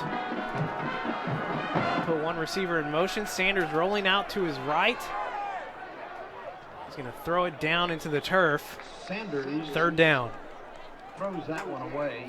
Good job by our defensive backfield working to the boundary. Sanders really had no place to go but to fire it into the ground. It'll be 3rd down and goal. Good pressure by our defensive line as well. Brown went in motion, got picked up in the secondary. Really nothing going there for Sanders. The ball is at the 8-yard line. McEwen was given a really good chase there from his nose tackle position. Broke through the line of scrimmage, chased him all the way to the boundary. Good job by McEwen.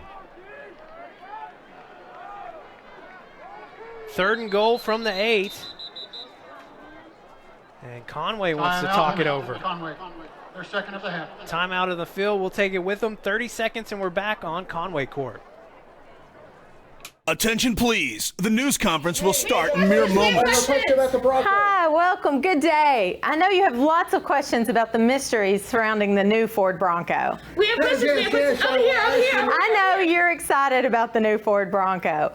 The simple answer is Smith Ford is here to help you order and build your new 2021 Ford Bronco. Come experience Smith Ford's family customer service in Conway, exit 127, right off of I-40. 28 seconds left to play here in the first half. Your Wampus Cats on top 28-10 and trying to keep the lead at 18. Catholic on 3rd and goal from the 8-yard line. They want 6. They've taken advantage of most of the breaks they've received this game, so I'm giving a lot of credit there. This is a tough spot for the defense. Got to rise up. Resumes his 3rd down and goal at the 8. Sanders rolling out to his right, nothing going, and he's going to be wrapped up on that far side of the field. It's going to be a sack. I don't know who got to him first. Noah Troutman. So Andy gave it to Noah Troutman. I'll give it to him as well. Great job by our defense to string that out. Again, our secondary is playing very well, and that's a tough spot in the field. We've got a lot of receivers in the area. But our defense is playing really well. Catholic. They're second of the half. That's going to bring up 4th and goal from the 10. Catholic calling a timeout here with 2 seconds left. You got to think setting up the field goal kick, but I don't know. Maybe you try and go for 6 here. I said it earlier. You're not going to catch up scoring threes against this offense. No, it's 4th and goal, and you know you really want points here. I mean, you've been down. You've driven the ball a couple of times with no points to show for it. Got to get points here. So yeah, looks like they're gonna line up the field goal unit here. Paul Owens is on the field. Made a 30-yard field goal in the first half. Gave Catholic the lead at the time, 10-7. Paul Owens will attempt a 27-yard field goal. He's going to try a 27-yard field goal attempt here, and it is up and good. So Catholic cutting the lead to 15, 28-13 here at the half. Conway 28. We're going to take a quick break. We got a lot of coverage planned here at halftime, hoping to have dance and cheer. And we've got a few other things we're going to show you here at the half. 30-second break, and we're back on Conway Corp. When you're looking for a new home in Conway, why not call on someone who knows the city better than anyone? Velda Looters with Coldwell Banker RPM Group.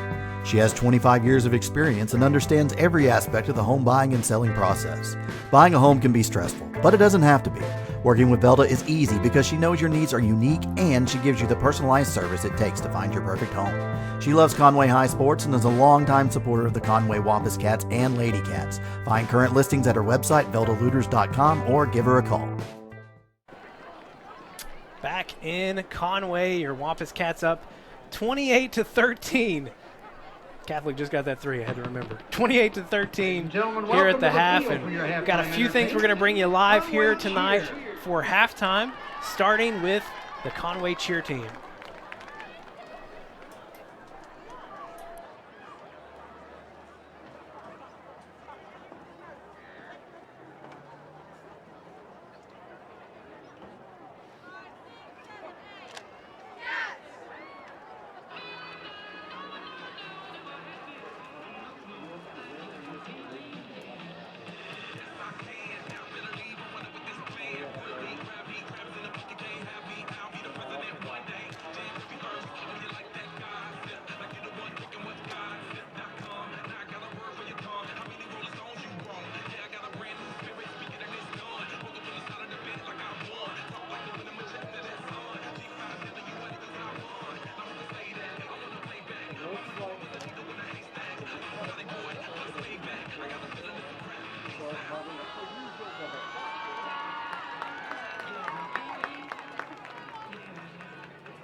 Conway cheer.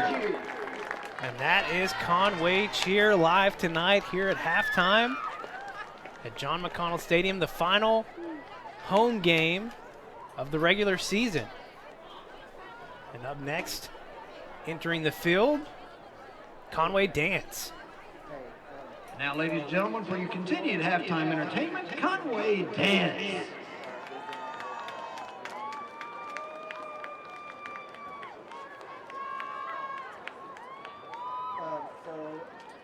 As I can tell, it looks like one of those little rolling knockout type things like you and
Live performance there from the Conway dance team. It's halftime here at John McConnell Stadium.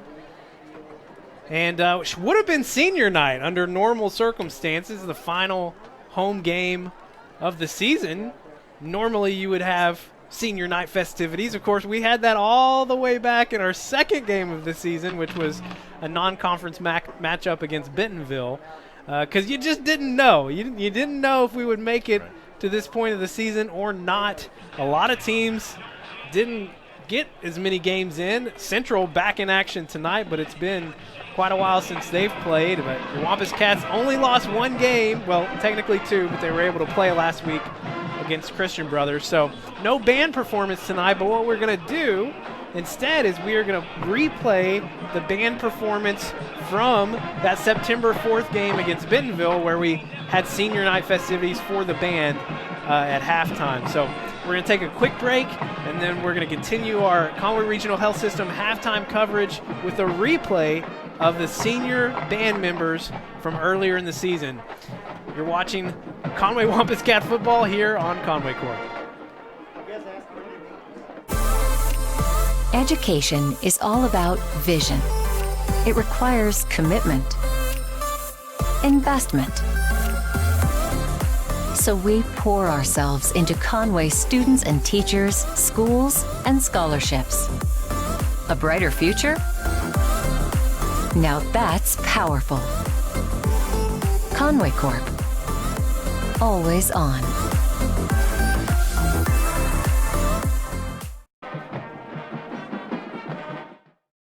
It is senior night. Getting a look here at your senior high cheerleaders.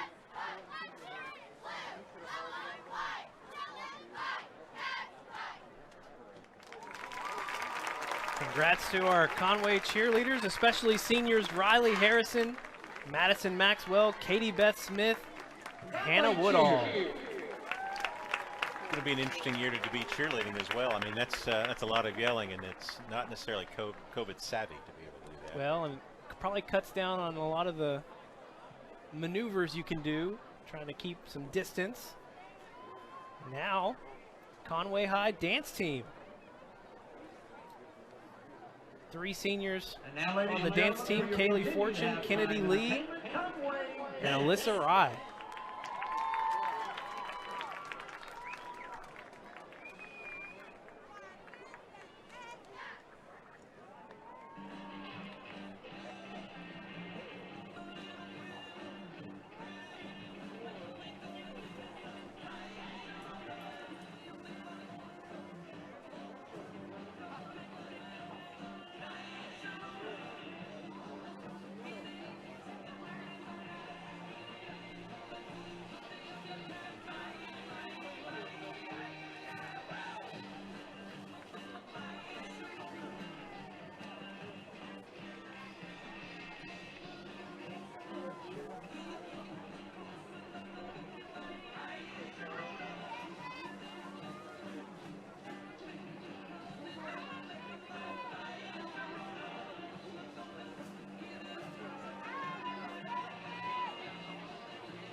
And that's your Conway High dance team. Congrats to seniors Kaylee Fortune, Kennedy Lee, and Alyssa Rye.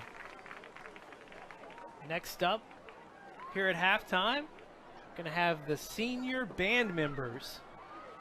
We didn't get to see the band perform last week. Tonight we will get to see a small performance by the senior members.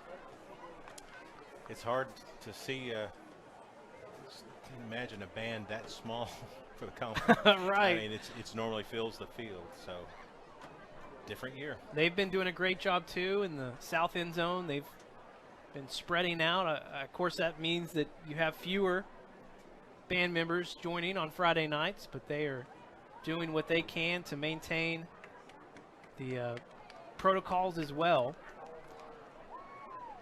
And now, ladies and gentlemen, taking the field, Conway senior high students of the Conway High. Here we go. It's Conway seniors and the Conway band playing your Conway fight song.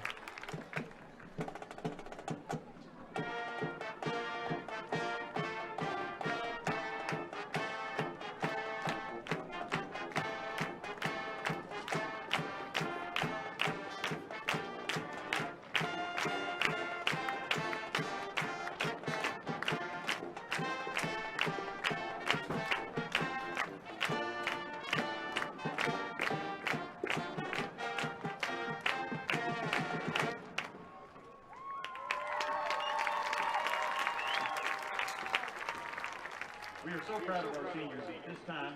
Congrats to the seniors in the Conway High Band. Of course, the annual tradition, the band hats, which dates back to the late 1980s and originated, I guess, one night a game was played on Halloween, as the story goes. And it's one of our favorite things to see every year. We typically see it in the last home game because, of course, that's normally when the senior night is held, but we're having it here in the second game. We'll hand it over to Alan Williams as we are introduced to the senior band members. And they are presented with their unique hats. Hayden Bryant, son of Tabitha Weaver and grandson of Bobby Bryant. Kiera Bunting, daughter of Michelle Mahan. Anna Grace Burford, daughter of Christina Burford, the late John Burford, and sister of Jay Burford. Andrew Clark, son of Dan and Annie Clark.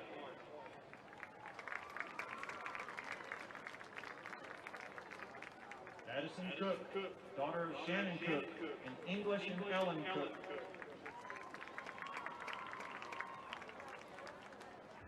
Elizabeth Dobb, daughter of Carrie and Chris Dobb.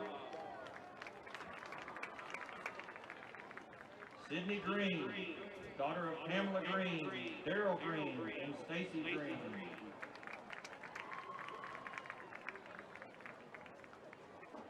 Grant Height, son of John and Regina Height.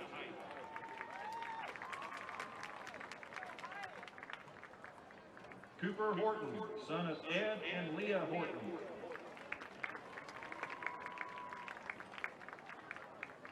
Aaron Johnson, son of Todd and Kelly Johnson.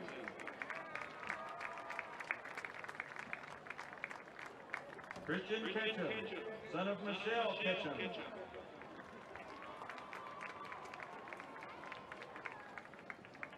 Marlena Lang, daughter of Horst Lang and Judith Roby.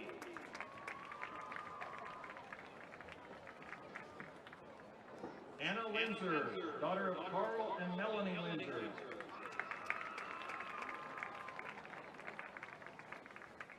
Indy Manette, daughter of Spring and Charlie Hunter.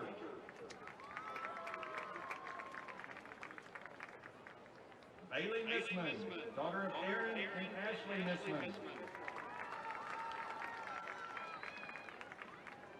Joy Myers, daughter of Kenneth and Aquila Myers.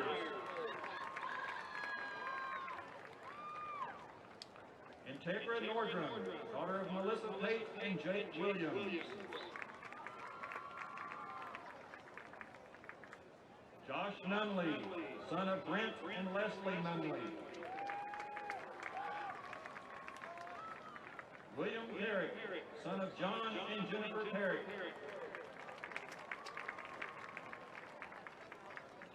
Savannah Peary, daughter of Bill Peary and Kathy Peary.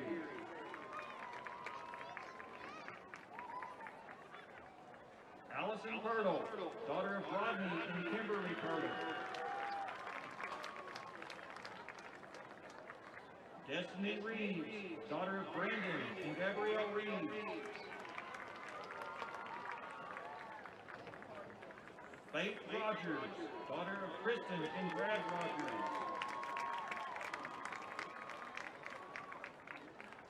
Alyssa Rye, daughter of Jerry and Angela Rye.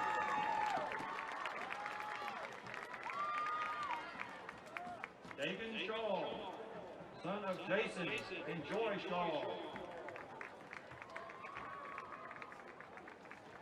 Lindsay Seamey, daughter of Lars and Melissa Seamey.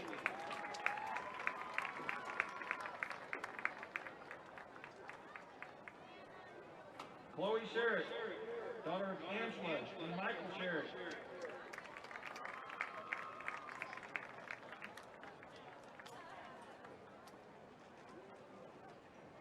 Emma Stevens, daughter of Bonnie Stevens and Sherry Stevens.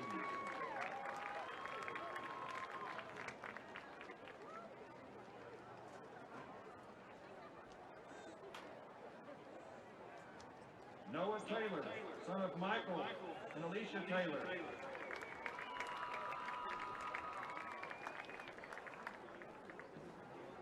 Jake Barton, son of Toby and Christy Barton.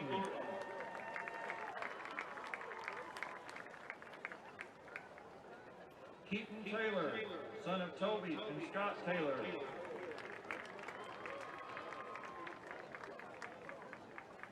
Lainey Thornton, daughter of Tiffany and Rob Thornton.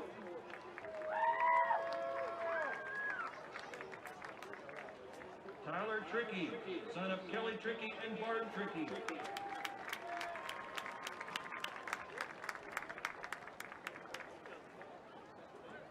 Isaac Valdez, son of Madeline Hensley and Fostal Valdez.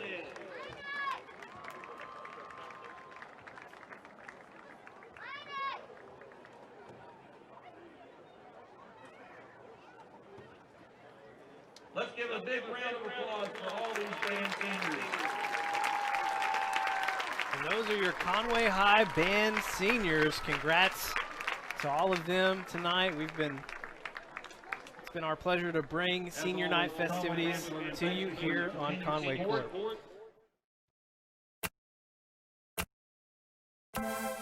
You don't wake up thinking about internet speed, electricity, reliability. Your mind isn't on advanced treatment facilities or customizable systems.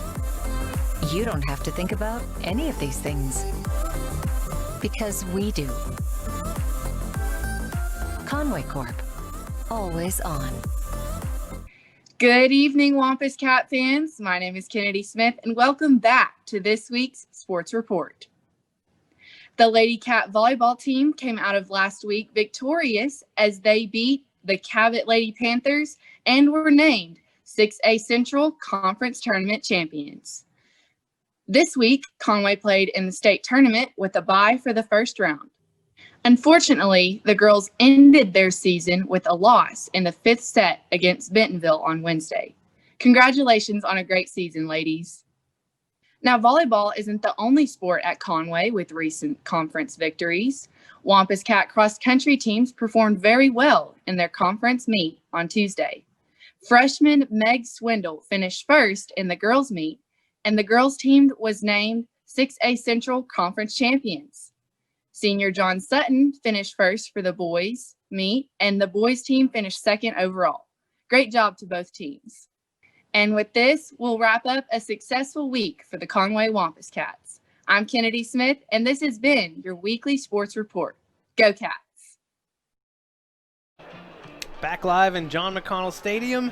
Up in the press box, he's Tim, I'm Levi. Wampus Cats up 28-13, and I can't recall many times where I would kind of not feel that great about being up 28-13 at halftime, but I get that vibe from you as well, Tim. You feel a little uneasy to me. We just haven't played. We haven't put it all together. You think we've got it, and then we don't have it. You think we got it, we don't have it. Really, I mean, we're fortunate to really only be down or to be up as much as we are. I really felt like we had really captured the game at one point and then let them off the hook. They got a lucky break on a tip ball. They bring in their backup quarterback. But the defense able to hold them there to just 3 right at the end of the first half. Taking a look at the stats, it's been it's weird to say a quiet night for Ben Weiss. 2 touchdowns in the first half, but he did have the 1 interception. Yeah, 169 yards, 2 touchdowns. Really, I mean, the 1 pick was unfortunate, but Ben's doing a good job of trying to move the team with his legs, with his arm.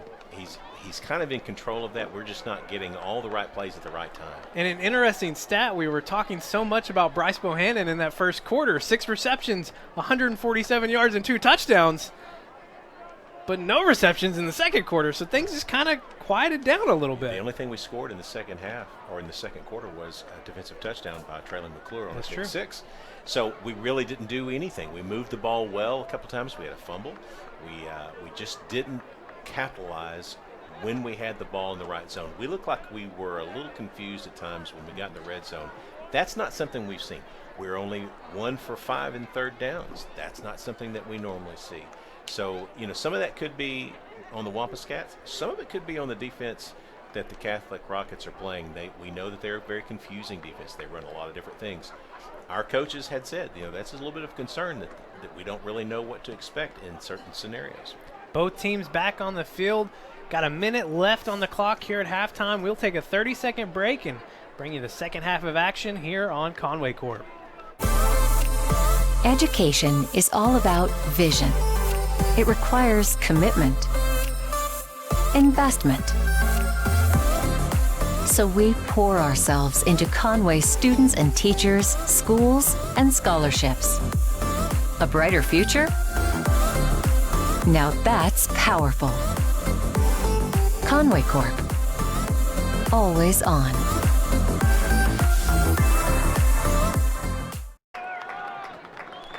"30 seconds away from the second half kickoff here in Conway. The Wampus Cats up 28-13 over Little Rock Catholic. I mentioned at the start of the game, Catholic always has that old rivalry vibe to it. It really hasn't been that way so much in football this last decade or so. Conway 15-4 over Catholic since 2001, and I was looking back, Catholic hasn't had any wins since 2010 forward. I couldn't see scores past that mark, but whenever they won last against your Wampus Cats, it was before 2010. So it's been a while for these Rockets. I can guarantee you, I'm not sure exactly what they talk about in the Rocket halftime in their locker room, but I would imagine our coaching staff gets fired up for every game. At halftime, this one probably hurt for the Wampus Cats. I'm sure they got in their ear. The Rockets will take the opening kickoff to start the second half, trailing by 15, and a little momentum on their side offensively. Jack Currents taking the kickoff here, and he's going to get it all the way past the 40.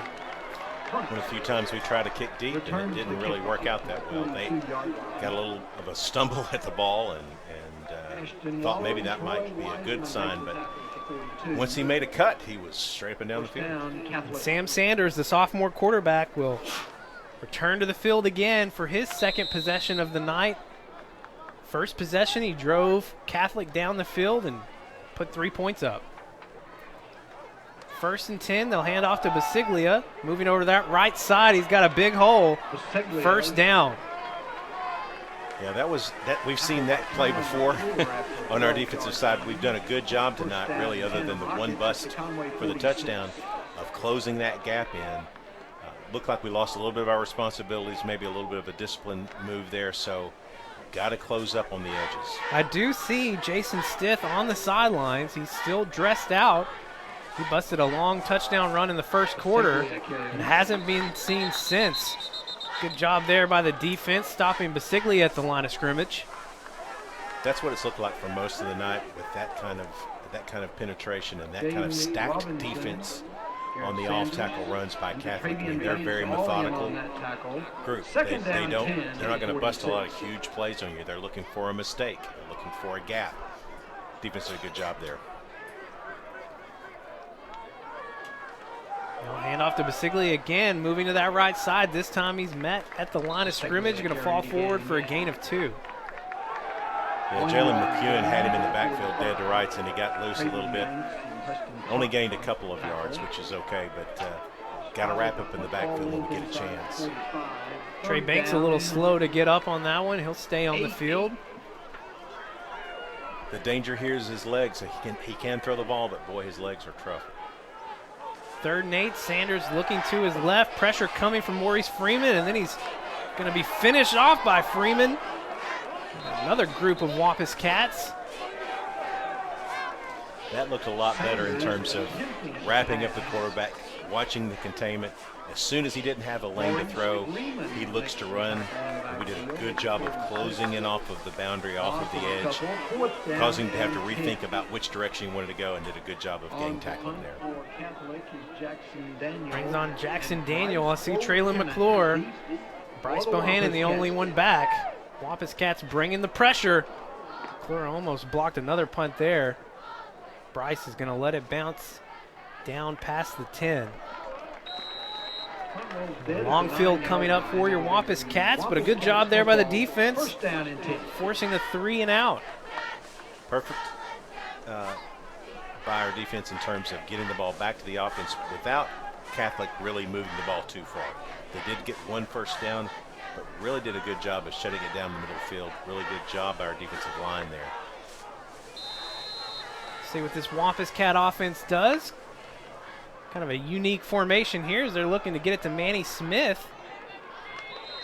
Manny was lined up in the slot, but really near the offensive line. They brought him across the field behind the line of scrimmage, so a design play for him.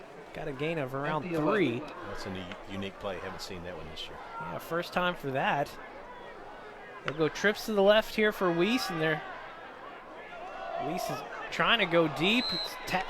Ball is deflected at the line of scrimmage.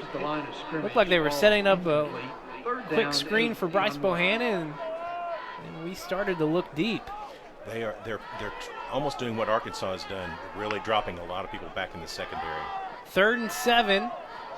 Let's find Bryce Bohannon. That's a good recipe for success. First down. Yeah, he got just beyond the line to gain. I mean, he did a great job. Again, it's a senior knowing how to make a play. Got just beyond the sticks and made a good grab. First catch since the first quarter. Weiss rolling out to his right. Finds Manny Smith. Manny looking to cut it back inside. He's going to be taken out of bounds near the 25. That time the pace that the Wampus Cats run at really caught Catholic off guard. They were not even set up in their defense. They were lucky there, quite frankly, to only get 4 yards. Go trips to the left again. Catholic showing blitz here.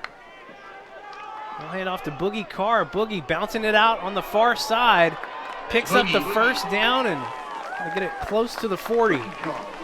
Boogie did a great job there of bouncing it outside when there was nothing at the line of scrimmage. But then once he got beyond the line of scrimmage, Wes Boudreaux, fantastic job of downfield blocking, got him another 7 or 8 yards with a great block downfield.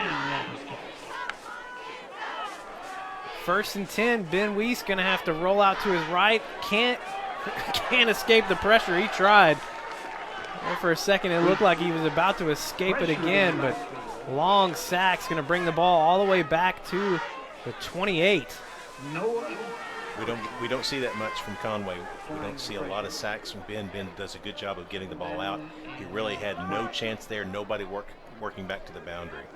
2nd and 20 coming up for Conway. Bryce Ben finds Micah Mosby.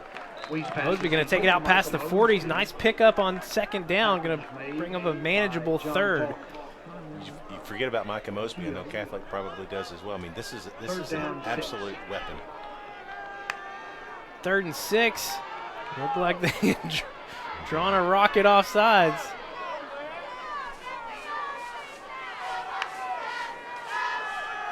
Weiss looking for Manny Smith. Got the first down across midfield.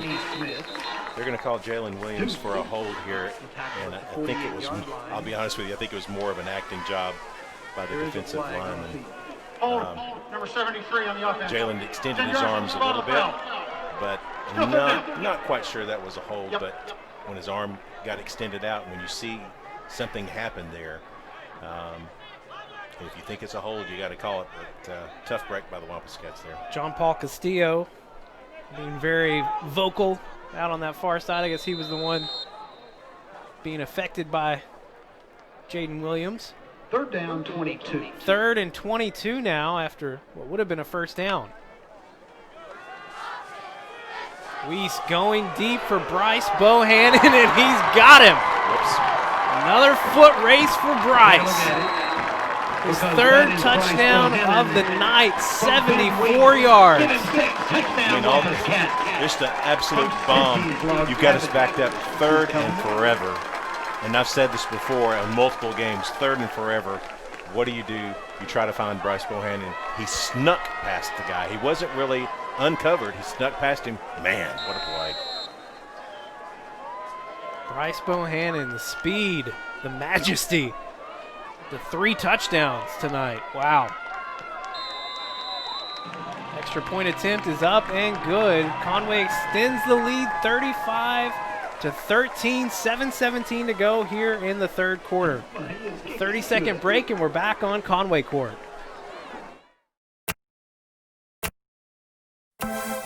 You don't wake up thinking about internet speed, electricity, reliability.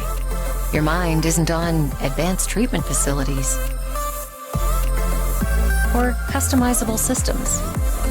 You don't have to think about any of these things because we do. Conway Corp, always on. The Bryce Bohannon fan club continues here in the press box at John McConnell Stadium as Bryce now over 200 receiving yards tonight, 8 catches for 230 and 3 touchdowns. This is the 3rd time this season that I can remember that he's had 3 touchdown catches in a game. Last time was a week ago against Christian Brothers, and I know he did it back against Cabot as well. Amazing athlete. It's insane. He's just so fast and great route runner as well. Catholic getting dangerous here on the kickoff return. Basiglia taking it near the 40. You know, back on Bryce, I remember back in the day, Razorback fans will remember when Houston Nutt went on the air after a ball game and campaigned for Darren McFadden to be in the Heisman race. If there are coaches watching this broadcast out there that are D1 coaches, if you've not thought about and reached out to Bryce Bohannon, you're missing it. This guy is absolutely special. A former Conway Corp contributor Mason Choate commented today on Twitter that D1 coaches need to look at Bryce Bohannon. He's got D1 talent. 2nd down, 5. All right, on to the defense. I got to get over Bryce Bohannon. Yeah, like I said, the Bryce Bohannon fan club continues. Right. So really, a good play by the defense there. We actually could have been a bigger play than what it was. We strung it out far enough just to give us a chance to keep it reasonable. 2nd and 5. They hand off to Stith. So Stith's first carry since the first quarter when he rolled off. Was it like a 70-yard touchdown run? Yeah. Good job by Jaden Robinson right there just to make a good, solid wrap-up tackle. But Stith's going to be a problem. 3rd and 1. They hand off to Basiglia. We make contact right near that line. He's going to fall forward for a first down. Yeah, that's when you get momentum right at the line of scrimmage and you make the contact there, you're really looking at 2 or 3 yards. That's just what happens when the player hits the line of scrimmage and is moving forward. You've got to be able to either work him laterally, not stand him straight up and knock him backwards. Past the midway point here in the third quarter. Going to get a quick pass out to O'Shea, and he's going to take it past midfield. Good play by Troy Wiseman there of really kind of maintaining his block or trying to hold with the block, but extending the play sideways rather than up the field. That could have gone a long way if not for a good move by Troy Wiseman. DeMarco McKenzie checking in on the defensive line, sophomore, number 93. Good looking player right there, DeMarco McKenzie. Comes in on 2nd and 8. And they hand off to Currents. It's going to be a short gain. Well, no, they're saying he's right near that line of scrimmage. A good job by the defense there of really penetrating in the interior part of the line of scrimmage. And when you do that, if you've got a play that's designed for the interior, it immediately has to bounce out, and we're pretty fast on the edges.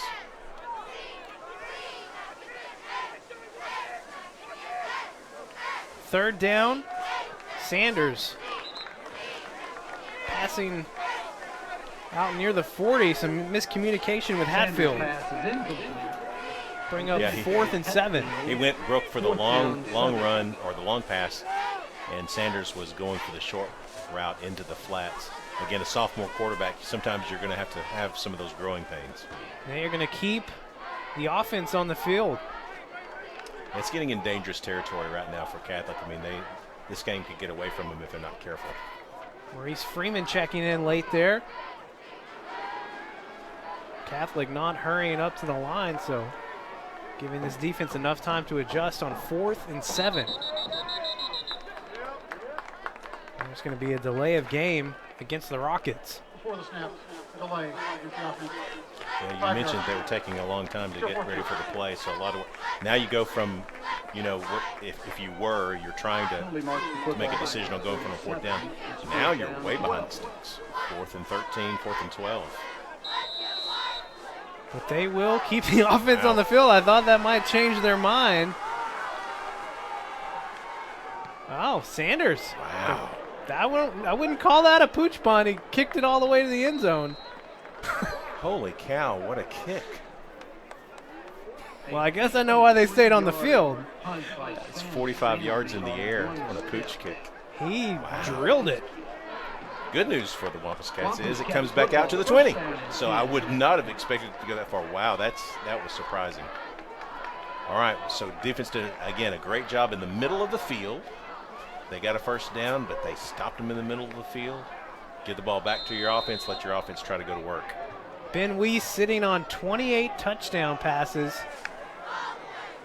They'll start this possession with a handoff to Jamal Bethune. He's hit behind the line of scrimmage.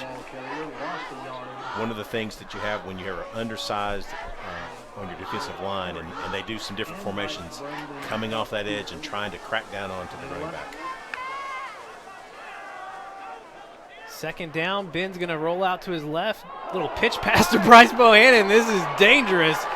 Bryce taking it back to the middle of the field. Going to cross down near the 40. Little pitch from Weiss. Oh, goodness. What an athletic play by Ben Weiss there just to get the ball off. And who better to give it to than Bryce Bohannon? He's just having a career night. Go trips to the left. Weiss goes under center for a moment. He'll step back now. They're looking for Micah Mosby. Micah's got a step, hauls it in. Touchdown. 36 yards for Micah Mosby. Great pass by Ben Weiss. Literally, he knows his players so well, knows what kind of matchup he's got out there. Tall receiver, throw it up on the boundary side. Nobody can make that catch but Micah Mosby. Great catch by Micah into the end zone. Super play. That's Mosby's 4th touchdown reception on the year, number 29 for Ben Weiss. Mejia to attend the point after. Extra point is up and good for Mejia. 42-36 to 13. Conway extends the lead, 4:17 to go here in the third quarter. 30 seconds and we're back on Conway Corp. We don't schedule the appointments, but we connect them. We don't read the x-rays, but we stream them. We don't handle the procedures, but we power them. Here's to running the things that make business run smoothly. Conway Corp. Always on. There's our Wampus cat, being very still. Cat Baloo. Maybe he's on the prowl. I don't know. Did you know that that's his name, Cat Baloo? Cat Baloo? No. Cat Baloo. I did not know that. You learn something every day when you call games with Conway's own Tim Roach. Xander kicking it off here, wearing a different number tonight. Deuce returns it. So that was a 46-yard pass from Ben Weiss to Micah Mosby. All right. So Ben Weiss, now we keep talking about Bryce Bohannon. Ben Weiss now is well over 300 yards passing, and is it 4 touchdowns now? 354 and 4 touchdowns, 16 for 25. So that arm has come back to life here in the second half. Those are some sick numbers. He's 1 touchdown away from number 30 on the year. When was the last time a Wampus cat quarterback threw 30 touchdowns in a single season? Pretty fast on the edge there by our defense to recover there. You made a missed tackle. Receiver did a great job there of making a miss. By the way, you got Bowman in the backfield now again. So they're switching it up, trying to go back in. Probably, I mean, you can't really run the ball here a lot. You have to be able to throw it, and Bowman's the better passer. Bowman threw 2 interceptions in the first half. 2nd and 4. We'll hand off to Currents. Michael Hardaway wrapping him up. Yeah, really expected them to throw there. It looked like our defense was really set up for the pass, and the draw is a perfect. Sometimes a draw is a perfect play when you're expecting a pass, catches your defensive lineman kind of in different gaps, and they can pop it, and that's what happened there. 1st and 10 for the Rockets. Bowman rolling out to his right, being chased by Jaden Williams. You're not going to escape those arms. Wow. What a burst of speed by Jaden Williams. I mean, my goodness. 6'5". I don't even know what his weight is anymore. He's not in his basketball weight. My goodness. Closed from behind. What a play by Jaden Williams. Wow. Big sack from the wide receiver turned offensive lineman and defensive lineman.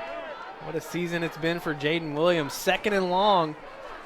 Catholic will set up the screen to Basiglia, and he's got lots of room on that far side. 1st down. Yeah, that was a perfect play call by the Catholic coaching staff.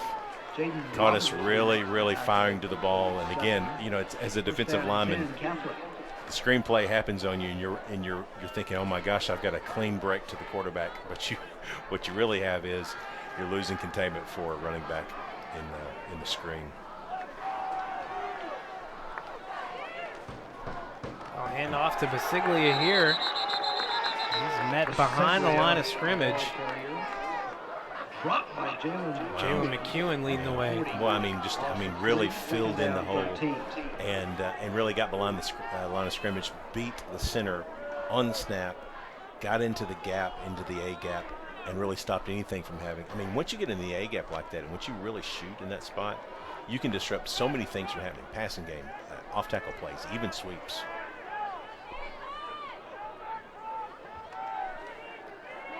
Bowman facing the pressure again. Leverne Floyd bringing him down this time. A little bit of action back in the secondary. Traylon McClure getting push down from behind. Nobody really watching in Never Neverland out there. So, yeah, they caught a little bit of a break there, but that's okay. Brooks O'Shea giving a little shove. Traylon doing a good job selling it, but unfortunately we may have been the only ones watching. 3rd and 15. Bowman almost sacked again, and he will be sacked this time by Jaden Robinson. Well, if the defensive line is not getting there and they're putting the pressure in there, if you then unleash someone like a Jaden Robinson with all the speed that he's got, again, we talk about him undersized for a linebacker, but in that bandit role, that rover role, if they unleash him, man, he can be fast to the quarterback. Well, look who's getting an opportunity to return a punt. Traylon McClure back there with Bryce Bohannon. He can't block it from there. No, he cannot. Bryce gonna call for the fair catch near the 15. Good punt there by 16-yard line. 34-yard punt, no return. Wampus Cats football. If I was the starting punter and I saw that punt from Sanders earlier, I'd be getting a little Sign nervous. that guy up. Yeah, and a little bit of pressure. You got a competition at punting. But Jackson Daniel really unloaded that with real tight spiral. Good punt. Big third quarter lead for your Wampus Cats. They keep the starters on the field. They're going to find Micah Mosby to start this possession. Pass from Weiss to Micah Mosby is complete. Good job by Micah getting just beyond the line to gain, moving the sticks, keeping the play going. This is, you want to see this, a lot of first downs, first down after first down. That's the way this offense is really designed to work. 1st and 10, Wampus Cats. Fake to Bethune, going to find Manny Smith out in the flats. Might have gotten a short gain there. Really, really good open field tackle. I wouldn't want to be that defensive player out there on an island with Manny. Well, we saw that play a week ago, and he took it 60-plus yards against Christian Brothers. He only juked out 4 players in the wide open field. I'm sure Christian Brothers is still watching that game film. 2nd and 10, Boogie Carr in the backfield. They're going to set up a screen for Boogie. The pass a little short. Catholic was bringing the pressure. And that's going to bring it into the third quarter. Your Wampus Cats leading 42-13. 30 seconds and we're back on Conway Corp. That's the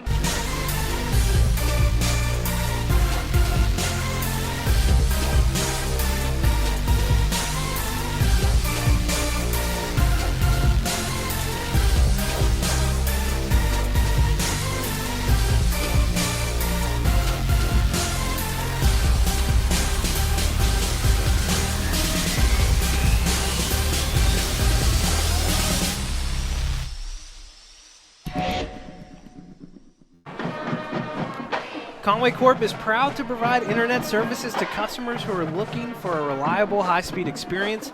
With speeds up to 1 gig, everyone in your house can surf at blazing fast speeds, whether they're playing games, streaming media, sharing photos, shopping, or just browsing. Learn more at conwaycorp.com. Start of the fourth quarter.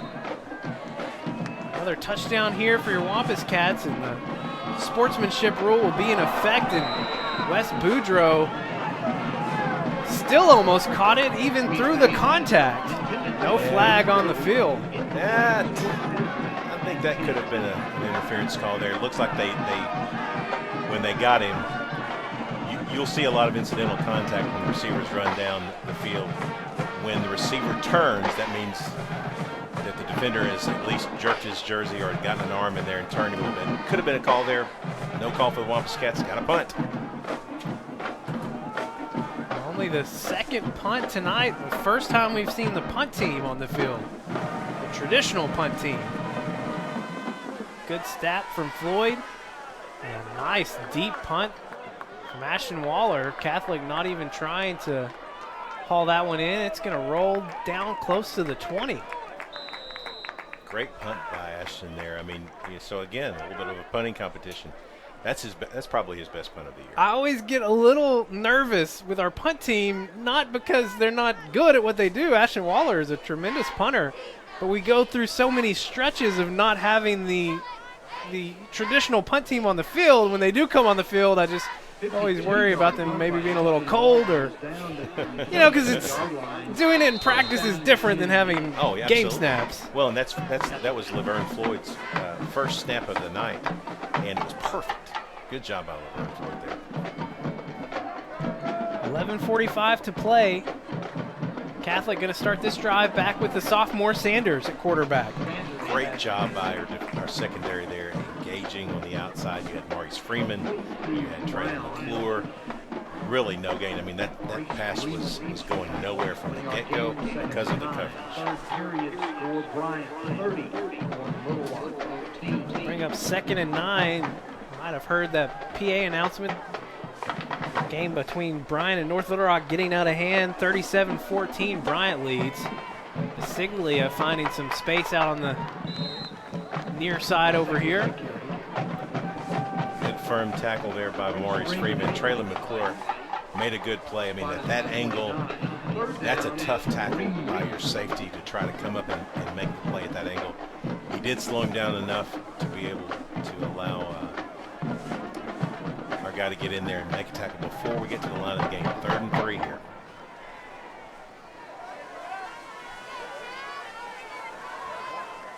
They'll hand off to Basiglia. Maurice Freeman getting the tackle. Maybe a short gain there. Really close to that line of scrimmage. Yeah, that was nothing doing there. Really good penetration by the defensive line. Solid tackling. That play was going nowhere at the start. It's 4th down and 3. Be interesting to see what Catholic does here. 4th and 3 coming up, and they will bring in the punt team.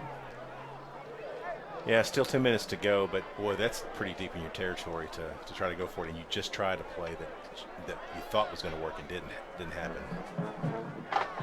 Traylon McClure getting another opportunity. It's going to be a short punt. Bounces around the 44, back to the 42. Boomed the last one, shanked this one, so thank you very much. Sometimes that happens. I mean, he had all the time in the world. Nobody really rushed him.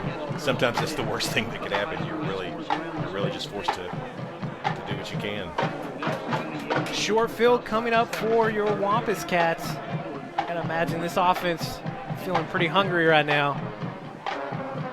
Gonna get that clock rolling. Weiss rolling out to the right. Gonna find Manny Smith.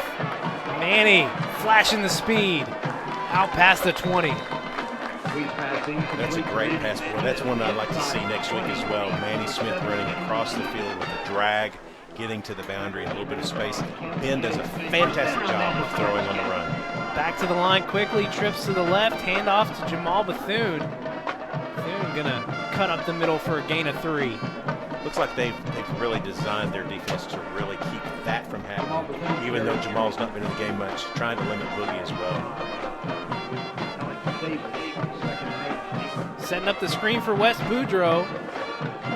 That's almost escaping the tackle there by John Paul Castillo. Good job by Wes just getting the ball and making sure there's no turnover.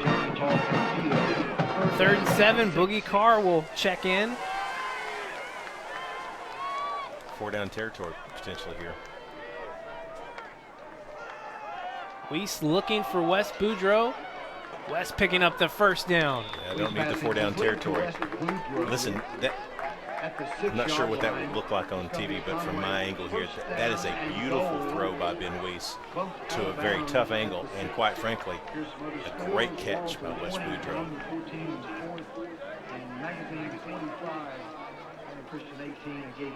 Brings up 1st and goal from the 6. Pitch to Wes Boudreaux. Wow. Take it down around the 2. That's a different play. A little bit of a kind of a jet sweep looking thing. I like that with Wes Boudreaux. We've not seen West on a run, I don't think, this year. That had a chance to end up in the end zone. Well, no, I don't know. Is it a pass the way he pitched it? It is a pass. Ben Weiss will hand off to Boogie Carr. Boogie Taking it in for 3 yards in the score. Got a kid, Boogie.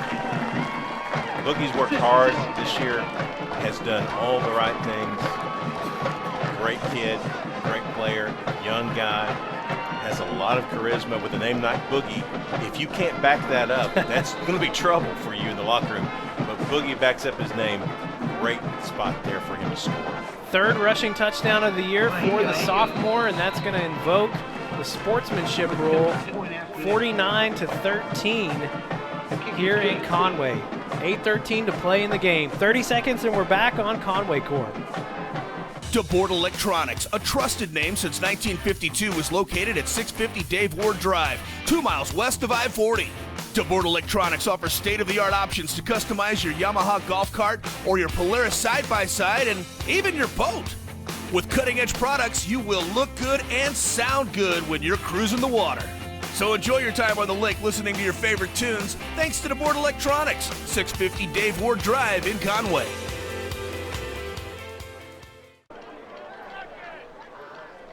Back at John McConnell Stadium, your Wampus Cats up big, 49-13, 8:13 to play.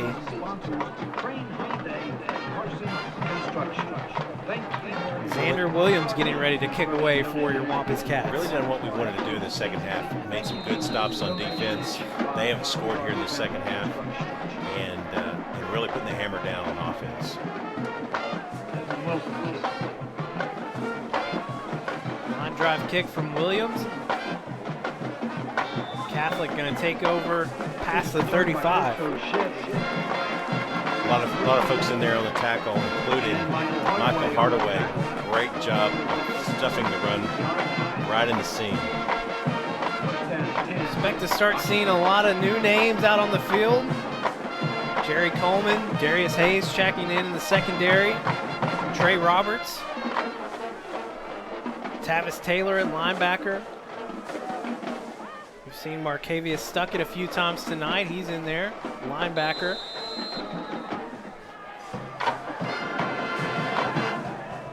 Sanders getting a quick pass out to Currents, and he's got a lot of space. Takes it past the 50. Really, that shows some speed right there of Tavis Taylor coming from the backside, even though I know that play gets a first down. Really good speed by our backside linebacker flying to the play. Ethan Winningham, Kelton Thomas, that defensive line. Elgin Thomas checking in as well. Nick Miller on the tackle there. Seen some of Nick this year as well. Saw him early in the season against Jonesboro. Got some good time against Fayetteville as well.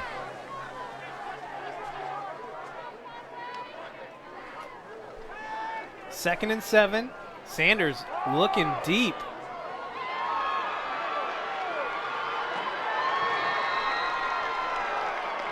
"52-yard touchdown pass for Sanders."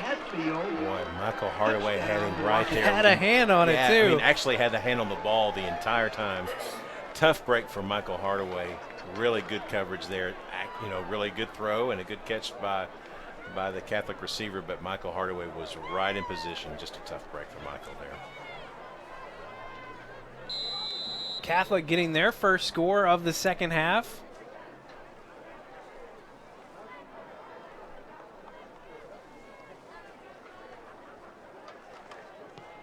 Extra point is up and good. Cuts the lead down to 29. Conway up 49-20. 30-second break and we're back on Conway Corp.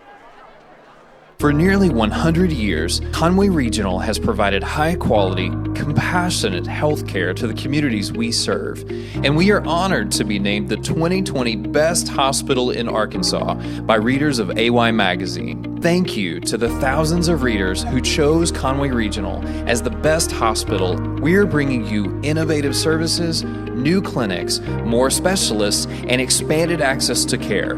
We are not just growing, we are growing together. Wampus Cats up big late in this one, 49-20, the lead over Catholic. Bryce Bohannon and Manny Smith lined up for the kickoff return.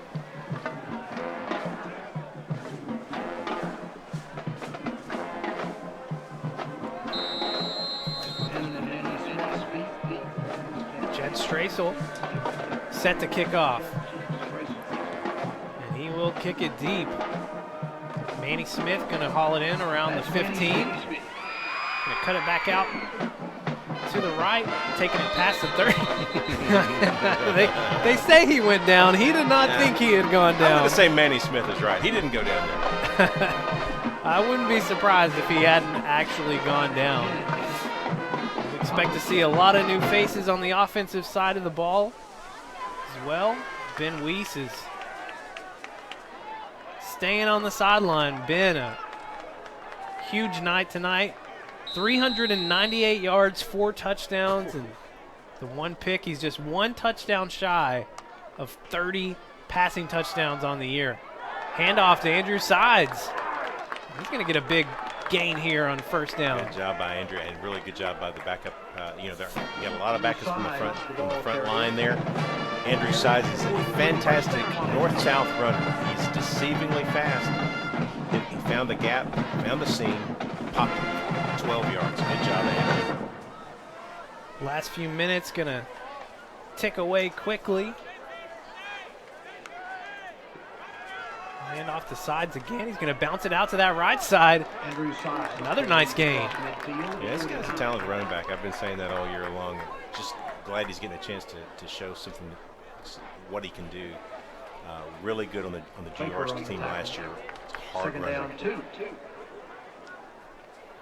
2nd and 2 coming up for the Wampus Cats. Sam Gregg as our quarterback now. Will Vint in the slot. You've been talking a lot about Sam Gregg. You get to see him a lot on those JV games. I think the Wampus Cats are going to be in good hands next year as they seemingly will hand it off to Gregg. Yeah, he's probably in the driver's seat right now, and he's really shown. He was rusty at the first part of the year, but boy, I mean, really has turned the corner, makes really good decisions, has a great deep ball. I mean, and he's got a guy like Lane Cullums who can really go up and get it. He's a tall receiver. You'll see him a lot next year. But Sam has got a strong arm as a baseball player. And off the Sides again, and he's going to get it back to the line of scrimmage. Going to bring up 4th and 1. Sides carry. I would guess the Wampus Cats keep the offense on the field here, just try to nudge the ball forward. Control the line of scrimmage. 4th down and a yard for the Wampus Cats. You said Gregg is also really good at the pooch punt. Oh yeah, no, we're not going to lose anything there with him. He's got a great leg.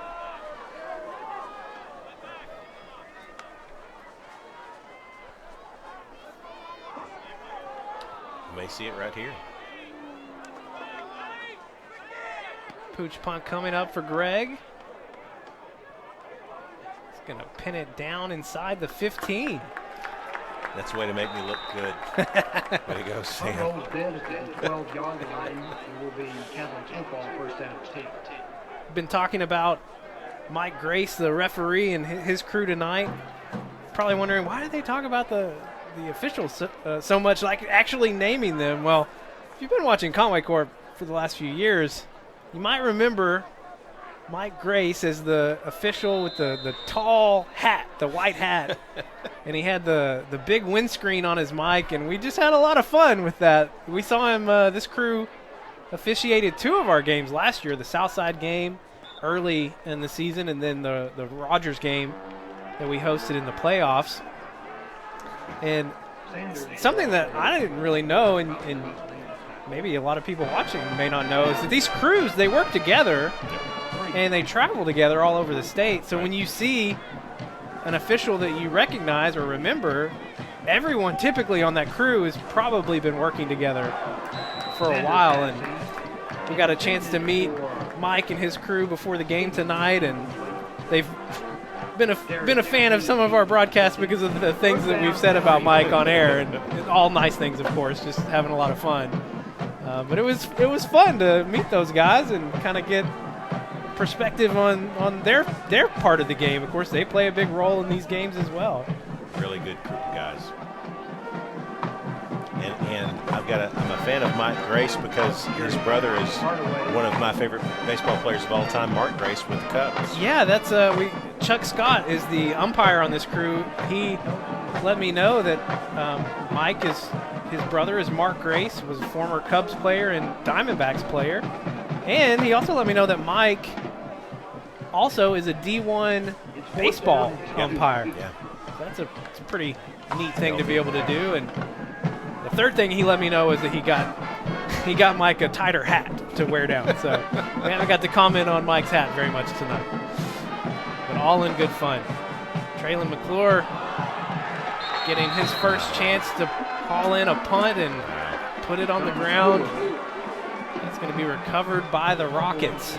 You're starting to look a little bit for next year with personnel in different positions. I hate to see that for Traylon. Boy, he's had such a good game and a good year. They'll get that corrected. But listen, he's going to be dangerous in the punt return game. Well, I've often said on air when I was not doing this job, when I was doing your job, scariest place to play for me if I had to play anywhere on the field would be punt returner. Yeah. That would scare me to death. Troy Wiseman's going to get called for pass interference here. Yeah, I thought he made a good break on the ball, but again, as you get tangled up there, this is all a judgment call by the officials, and in their eyes, they saw it differently than I saw it there, but solid with the call. He didn't waver. First down coming up for the Rockets. Ball set at the 27.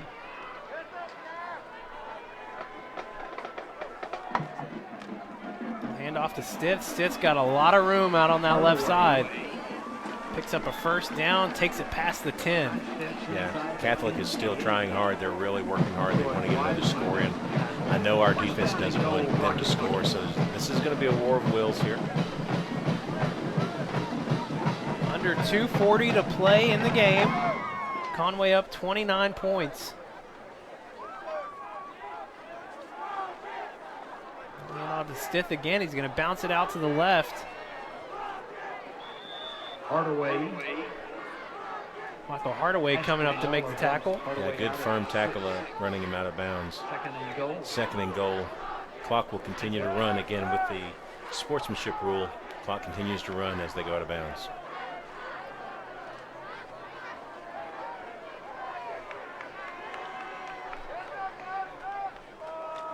First and goal from the 6, and Currents makes a cut.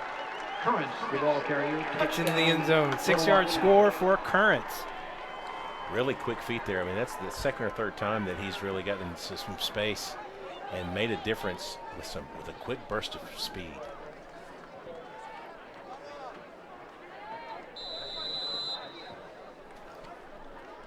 Owens to attempt a point after.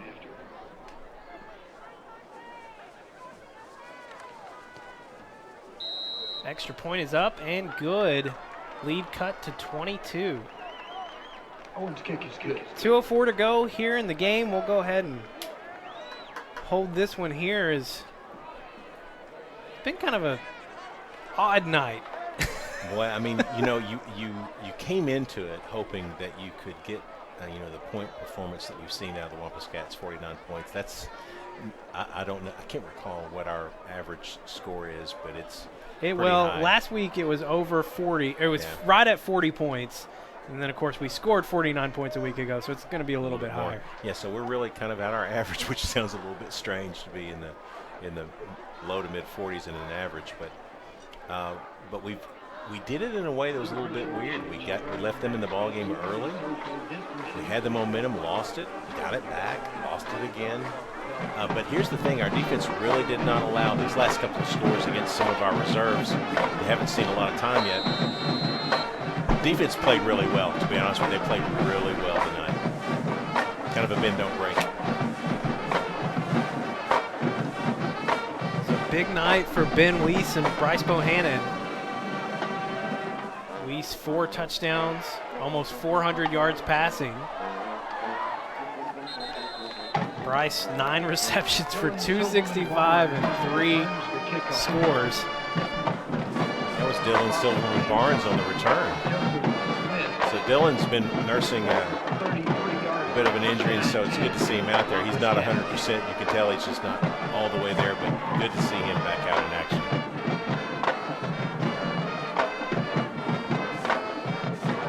Under 2 minutes to play here in the game. Last home game of the regular season. Of course, playoffs just around the corner. Bryant is going to move into that 1 seed firmly tonight with a win over North Little Rock. North Little Rock still will be slotted at the 2. And we'll be right there at number 3. Logan Wilmington with the carry. Another senior out there getting some time on the last game here at John McConnell. In terms of regular season, to your point, hopefully playoffs have a different game plan for us. We talked to Coach a little bit this week about the playoff update, and word was teams have until, I think he said Monday. Monday, right. To decide, so that got moved back a little bit. I can't imagine a team not wanting to be in the playoffs, but it is 2020. Yeah, it's 2020, and Central, finally got back on the field tonight. That was the only team I was thinking maybe because they've been struggling with COVID and still struggling with it until tonight they were able to get back on the field. So all that to say, we still don't know what the first round of the playoffs is going to look like, and we're just not going to know until we know how many teams are going to be playing. Right. But if all 8 decide to play from both conferences, then it'll just be every team playing in that first round, that first night, so no byes like you've seen in the past. Conway, at this point, will be hosting a home game in that first round. Yep. And that's going to do it tonight as the clock runs down. Your Wampus Cats with the 49-27 win over Catholic. Conway moves to 6-2 and 3-1 in conference play, setting up a huge matchup next week at Bryant. Look at the final stats tonight. It was a big night for Ben Weiss. 398, 4 touchdowns. Bryce Bohannon, 9 catches for 265 and 3 scores. And Micah Mosby, 4 catches for 86 and 1 touchdown. Jamal Bethune, 9 carries for 35. Boogie Carr, 5 for 22 and 1 score. Ben Weiss also had a score on a quarterback sneak. Tim, kind of a up and down night. Weird to say with such a big win, 49 points that your offense puts up, but what are your final thoughts as we get ready to head to Bryant in 1 week? Well, I hope we're healthy. We're going to need everybody, all hands on deck next week. As you've heard, you talked about Bryant has really begun to put away North Little Rock, and that's a tough thing to do. That's a good team, North Little Rock is. So we've got our hands full. It's Bryant week. We're not going to have to get up for it.